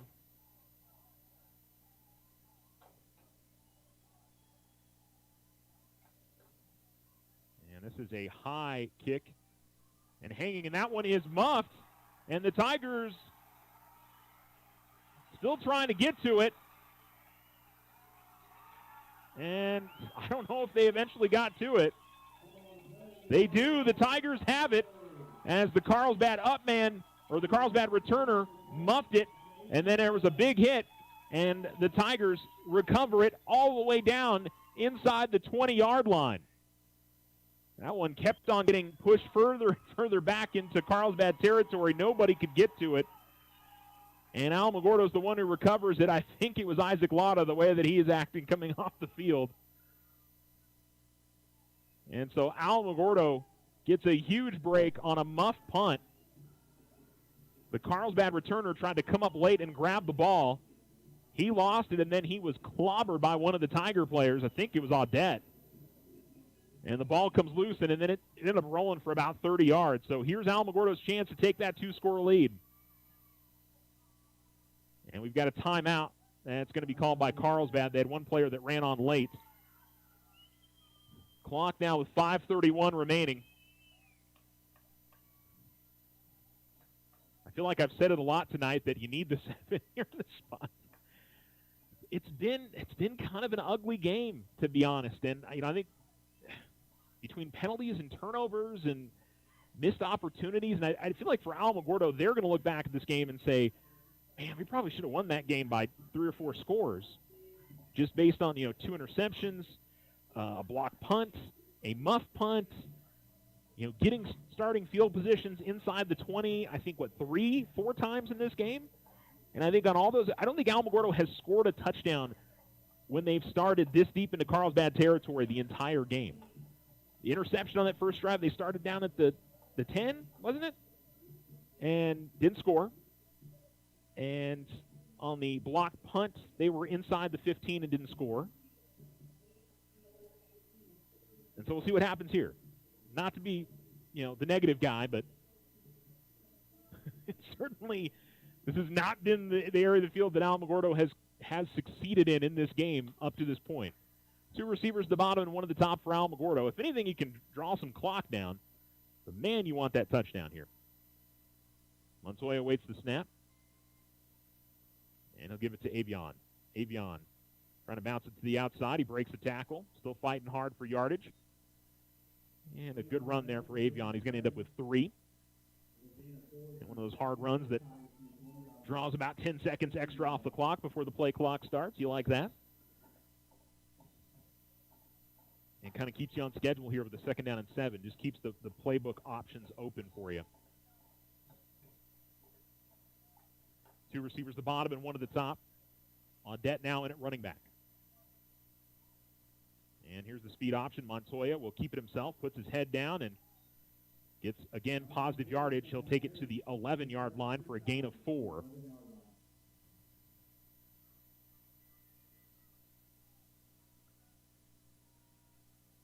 And so it'll be 3rd and about 4 for Alamogordo. 3rd and 3. They need the 8. Ball's the 11. Yeah, 3rd and 3 for Alamogordo. 2 receivers at the bottom, 1 at the top. On dead again, the running back for Alamogordo. The snap and the handoff. Anthony's got it straight ahead. Looks like he's got the first down. He does. He gets it down to the 7. It's a gain of 4, and it's a first down for the Tigers. 1st and goal from the Carlsbad 7. And it'll roll the clock here as soon as the chains are moved, and he'll still stop with 4:14 remaining. And now the official gives the go signal.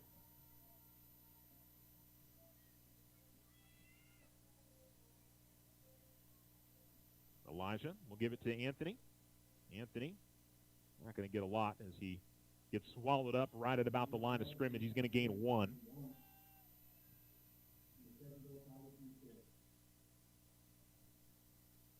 And we're under 4 minutes remaining. Carlsbad, I believe, only has 1 timeout remaining.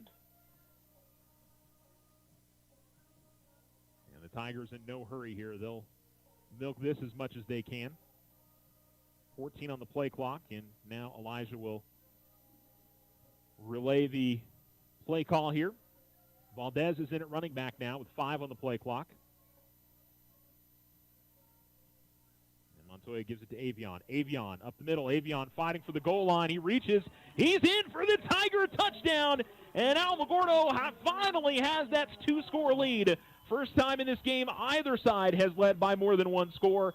And the Tigers lead 31-21 with 3:14 remaining. And what we think won't be enough for Alamogordo to get out of here with a victory. 6-yard touchdown run for Avion Valdez.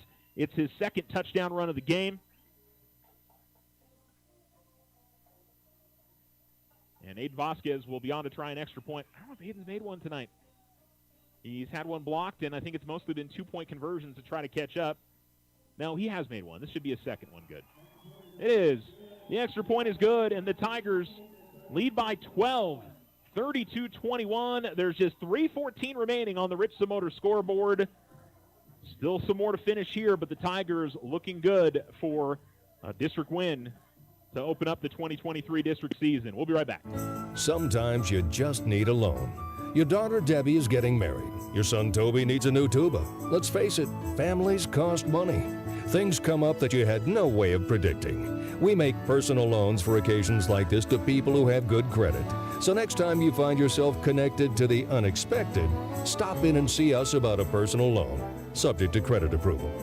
First National Bank, member FDIC. When you grow, we grow.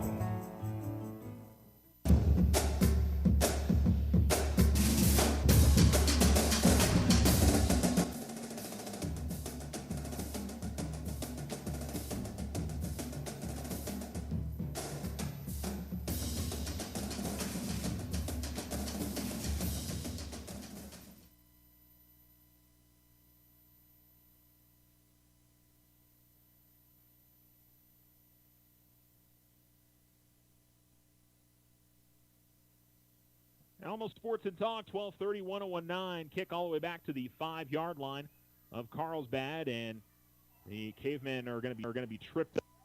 Looks like Avion Valdez might have been the man in on the tackle for the Tigers. And the Carlsbad Cavemen are tripped up at about the 30-yard line. Kickoff coverage has been very good tonight for the Tigers. That early in the season really was a problem for Alamogordo. And in this game, it has been it's been solid. In the last couple of games, it's been pretty darn good for Alamogordo. Now, Carlsbad has not been a quick strike offense tonight. We'll see if they're able to get a quick score. They've only got one timeout.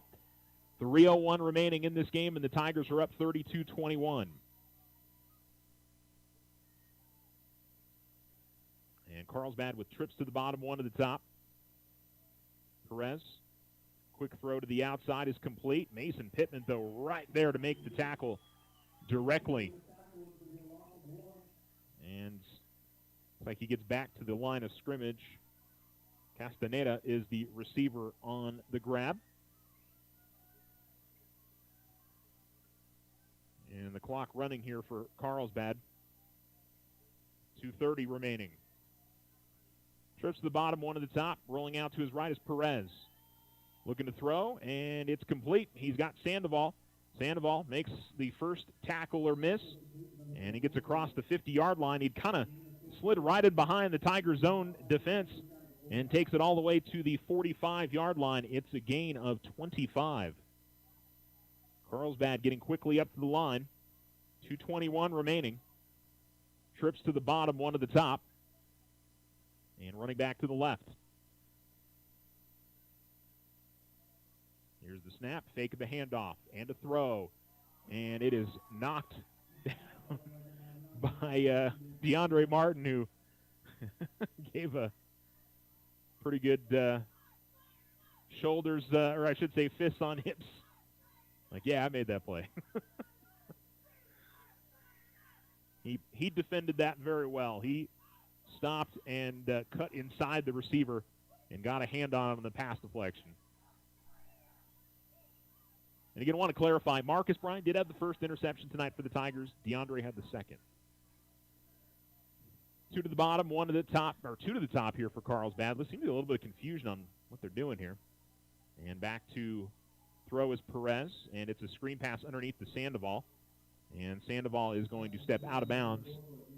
He does stop the clock with 2:01 remaining. Gets it to the 41-yard line and picks up about 6.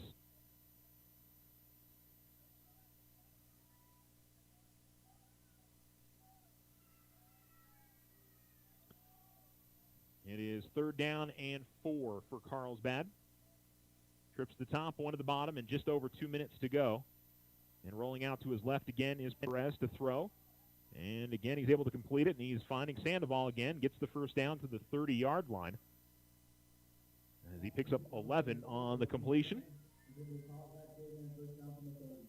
1:54 remaining. Clock stops as the chains move. And they'll roll it now.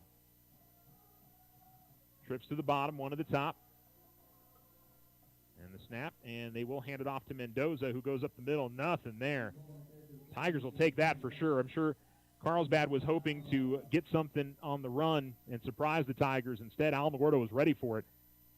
And it's a 1-yard gain, and it'll force Carlsbad to use their remaining timeout.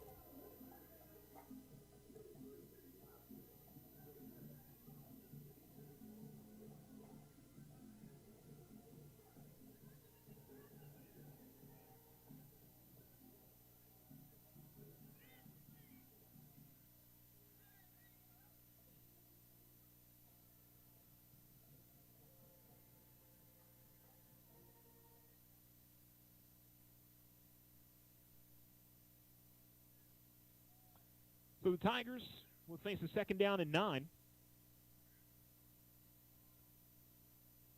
1:40 remaining and no timeouts now for Carlsbad. I should say the Cavemen facing a 2nd down and 9. Tigers defense. By the way, 242 yards rushing on 31 carries tonight for Ulysses Mendoza. 3 receivers to the bottom, one at the top.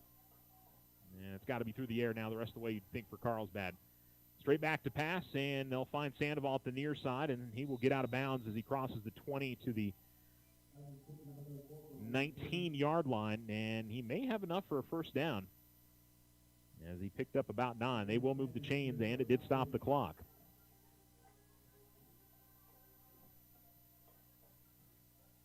So it stops it at 1:34 remaining in the ball game.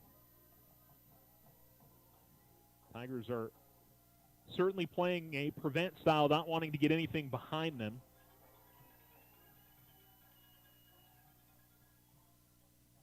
And a rollout to the left, a little bit of pressure on Perez. And he'll find his receiver at the far sideline. And I think we're going to see a late flag here. No? Not surprised. Carlsbad player went tumbling out of bounds. He got to the 5. So it'll be first and goal. It's about it is a 15-yard gain on the completion. And so first and goal from the 5 for Carlsbad. Clock stops with 1:27 remaining. Another play that goes out of bounds.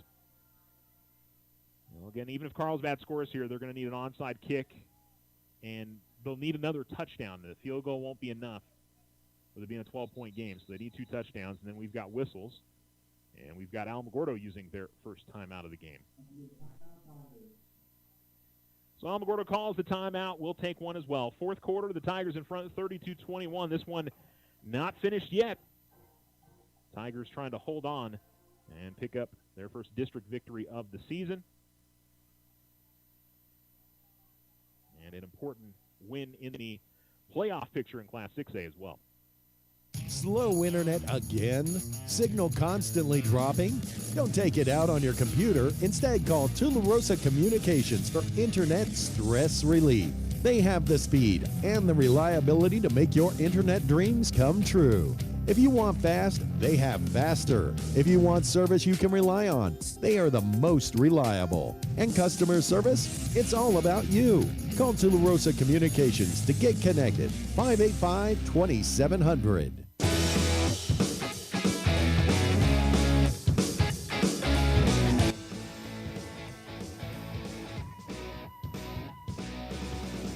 Almost Sports and Talk, 12:30, 101.9 on the Richland Motor scoreboard with 1:27 remaining in the fourth quarter. The Cavemen trailing Tigers 32-21. And it's a first and goal from the 5. Trips to the bottom, one at the top. Carlsbad are out of timeouts. Here's the snap, and Perez back to throw. Pressure from the Tigers. Here's the throw. It's complete, and it is a touchdown for Mendoza. So he gets in from 5 yards out on the completion. And not sure it really matters whether Carlsbad goes for 2 or 1 here.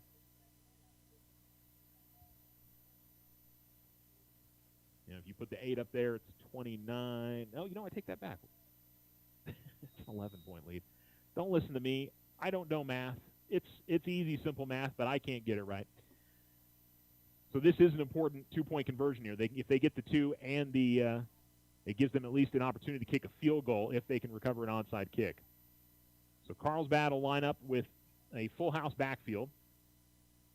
3 men surrounding the quarterback, Perez. And Perez will keep it, and he's going to get brought down in the backfield. And so now Hergenrader makes the play, and Carlsbad will have to have the touchdown.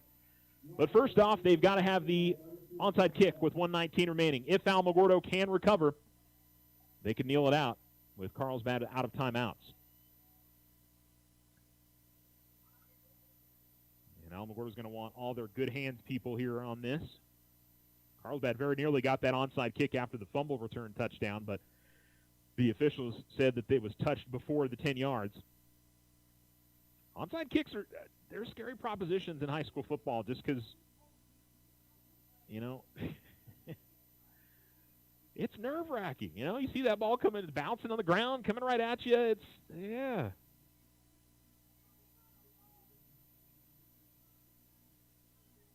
Well, Tigers need to get everybody up here. They really should have maybe they should have 1 man back deep.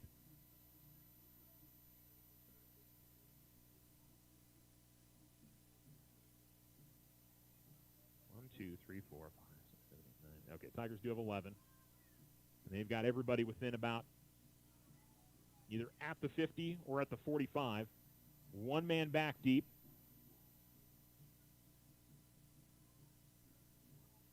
And it's going to be Sandoval, it looks like, that's going to try to kick.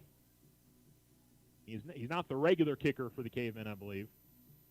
But he's going to try to kick the onside kick and give Carlsbad one more opportunity. Tigers are trying to ice the game right here.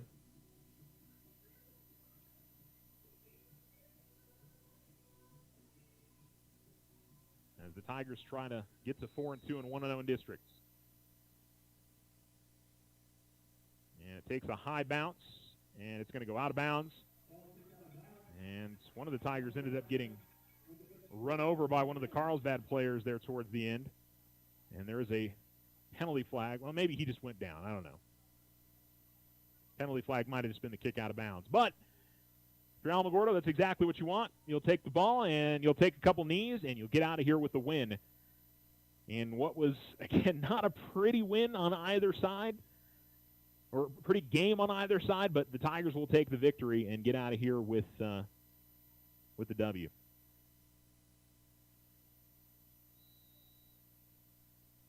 And so it should just be two knees. And the Tigers will find themselves 4-2 and 1-0 in districts. And one of the 3 wins that I think the Tigers need in order to be a playoff team this year. Another one's coming up next week.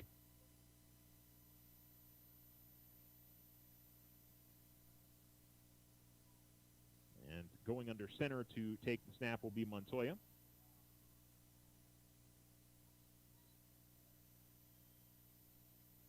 so Montoya takes the first knee, put 40 on the play clock, and get it down underneath that. Take one more knee, and the Tigers are out of here with a Thursday night victory. Thursday nights are always a little bit of a weird environment, too. This was probably the smallest crowd of the year so far here for Tiger football. It wasn't a bad crowd, but definitely wasn't a Friday night crowd here at Tiger Stadium, and so it was kind of a bummer. But hopefully next Friday with Las Cruces in town, we'll get back up to the numbers we saw the first 2 games of the season.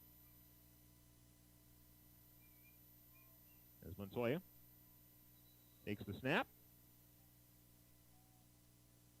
And that should do it. 30 seconds left. They won't have to snap it again. Handshakes, and the Alamogordo Tigers are out of here with the victory over the Carlsbad Cavemen in front of a very appreciative crowd. I will say the crowd that was getting some noise tonight, and it was certainly good to see. We had the cheerleaders and everybody. The Tiger Band was fantastic tonight. I encourage you, if you haven't seen the Tiger Band performance yet, to get out here and see it in one of these Tiger football games before the end of the season, as Alamogordo has 2 more home football games this year.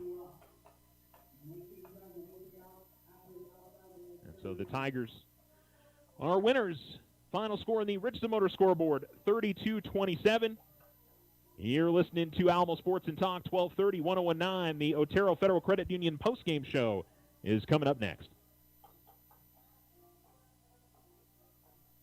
The Winter Circle has been outfitting champions for over 50 years in Otero County. Established in 1970 by our Gigi and Big John. Let's show our school spirit. Whether you're a Tiger, Wildcat, Bear, or Chief, we can make t-shirts, sweatshirts, polos, and hats. And we do custom embroidery too. The Winter Circle does it all. Custom orders available for businesses, squadrons, and organizations like hats, polos, name tags, also trophies and awards. Winter Circle, 1201 10th Street. Go Tiger! See you at the games!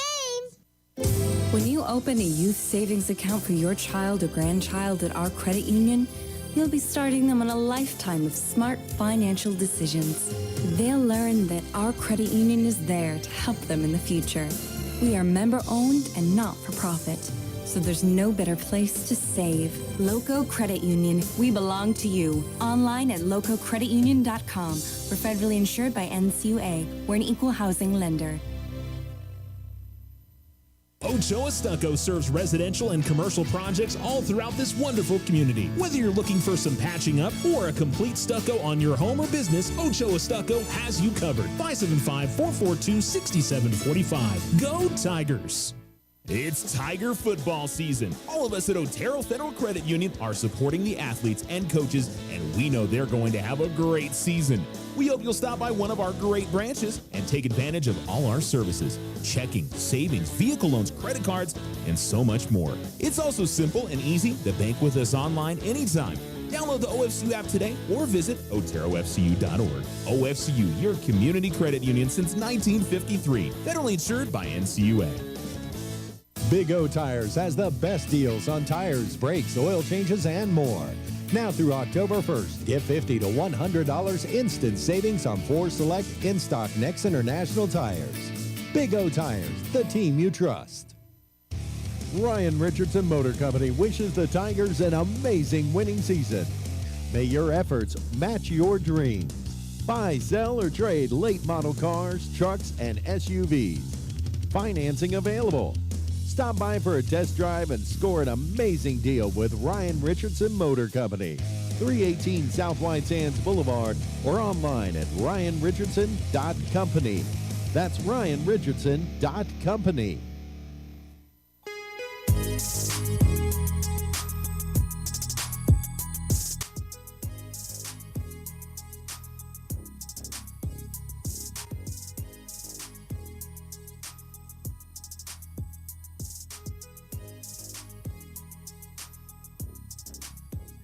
Sports and Talk, 1230, 1019. Welcome to the Otero Federal Credit Union postgame show as the Alamogordo Tigers are winners over the Carlsbad Cavemen, 32-27. Strange game, lots of penalties. I think Carlsbad was over 10 penalties, over 100 yards. The Tigers were in not necessarily the same vicinity, but I think around 70 for them tonight. Carlsbad's going to rue the mistakes that they made tonight with 2 interceptions, a blocked punt, a muff punt. But the Tigers also had a fumble that was returned for a touchdown tonight, a blocked field goal, block extra point. I mean, it was just so many aspects of the game that didn't quite work the way that I think any coach would draw it up at the end of the day. And you just got to find a way to slog through to a win, and the Tigers made the plays they needed to, especially in the second half, and came out of here with a win. So, I feel like I've had that discussion with Coach Sisko a couple times this year that, hey, it wasn't pretty, but you got the win. After the Gadsden game, after the Capital game, you don't care. And especially in district, you don't care one little bit on how you get these wins late in the season. Tigers ran the ball well tonight, 17 carries, 120 yards rushing for Anthony Audette. Score. Avion Valdez with a couple of touchdowns, 12 carries and 96 yards rushing for him. A touchdown rushing for Elijah Montoya, 4 carries for 15 yards. But those yards don't quite tell the full story, I feel like, for him, because his work on the speed option tonight was fantastic. He also threw a touchdown tonight, 84 yards passing on 7 of 15 passing tonight for Elijah. I'd say with the receiver that had the best game, in my opinion, was Michael Gonzalez, who I believe ended up with 3 or 4 catches tonight. 4 catches tonight. And for 13 for 7, that's 20. That's not a 40 yards, 60. So actually had 3 catches tonight. 3 catches for 60 yards tonight. He was very, very good on that side of it. DeAndre Martin with an interception tonight, which my understanding is that tied the Tiger season or maybe career record. He has, I think 4 this season. So I think he tied the career record, is my guess. But looks like Elijah Montoya wearing a special T-shirt. He's going over to the stands real quick afterwards. He was wearing underneath his jersey tonight. So don't know what that was, but looks like some folks taking some pictures of that tonight. Elijah played a really strong, hard-fought game this evening. Was really impressed with the work that he put in tonight.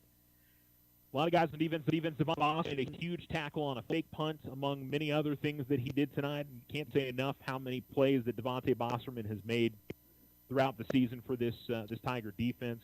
Again, guys like Noel Garza, Isaac Lotta, Audette Pittman, Dylan Hergenrader, I thought had a good game. He didn't play 2 weeks ago against Riverside, but he certainly came out and played very, very well tonight in his game back. Avion Valdez did as well. Both those guys were missing from the Tigers' last game against Riverside. I feel like I'm missing some other key guys for Alamogordo tonight. I'm trying to remember who. Unfortunately, on I believe Isaac Lotta was the guy that recovered the punt fumble on the muff punt. And then the block punt, I have no idea. There was 3 or 4 guys in there at once, so I can't really give credit to one guy on that. I'm sorry. It's just kind of how it goes. But most importantly for Alamogordo, they're out here with the win. They get another team in Las Cruces that they're 1-4 right now. We'll see what happens in their first district game. But for the Tigers, most definitely, that's the game they looked at. And, Oregon Mountain is not going to be an easy one. It'll be on the road. It'll be another Thursday night game. And, if the Tigers can win those 3, I think they'll be in really good shape to be a playoff team in Class 6A this year. And they can get a win over Hobbs or Centennial. They can be in really good position as we come down the stretch here in the 6A playoff situation. Okay. So it is a winner for the Tigers, 32-27 on the Richardson Motor scoreboard in the Otero Federal Credit Union postgame show. We'll take one more break and then wrap this one up from Tiger Stadium. Winners. We'll be back after this. When someone thinks they have a better idea, like a new way to make it or a new place to take it, they start their own business. Every small business has not-so-small ambitions. We can help you with about every financial service you'll need, like e-statements to save your filing space, mobile banking from your smartphone, lines of credit for expansion, and online account access. To us, there's nothing small about small business. First National Bank, member FDIC. When you grow, we grow. Tularosa Communication is now offering the smart Wi-Fi with built-in network security and enhanced parental controls. Do you have kids at home that you want to protect from overexposure on the internet? Block content, set internet time limits, or app and website restrictions for each family member in the house. Get notified when you have a network intrusion and reroute bandwidth to devices that matter the most, all from an app on your phone. Take control of your internet with Tularosa Communications. Visit tularosa.net or call 585-2700 for more information. It's never too early to win. Letter jackets for Christmas. The Winner's Circle offers a variety of letter jackets in traditional styles for your students in Alamogordo, Cloudcroft, Tularosa, and Mescalero. Stop by today and help make your high schoolers' last years memorable. Lay away your letter jacket now. The Winner's Circle, outfitting champions for over 50 years. 1201 East 10th Street. Open Monday through Friday. Go Tigers! See you at the games! In business and in life, it's good to have a partner and a friend. The credit union partners with our members to build a stronger financial future. Your debit card and online banking keeps you in control of your finances. We belong to you, so you stay in control. Loco Credit Union, we belong to you. Online at lococreditunion.com. We're federally insured by NCUA. We're an equal housing lender. 84 Lumber is a name and a company you can trust as your hometown building partner, providing the quality you expect and the service you deserve. Visit the Alamogordo location at 3401 North White Sands Boulevard or 84lumber.com to get started on your next home project. If your home is in need of some stucco work, either the whole house or some patch and paint work, Ochoa Stucco has the expertise to get the job done and done right. Contact them today at 575-442-6745 for your estimate. Go Tigers!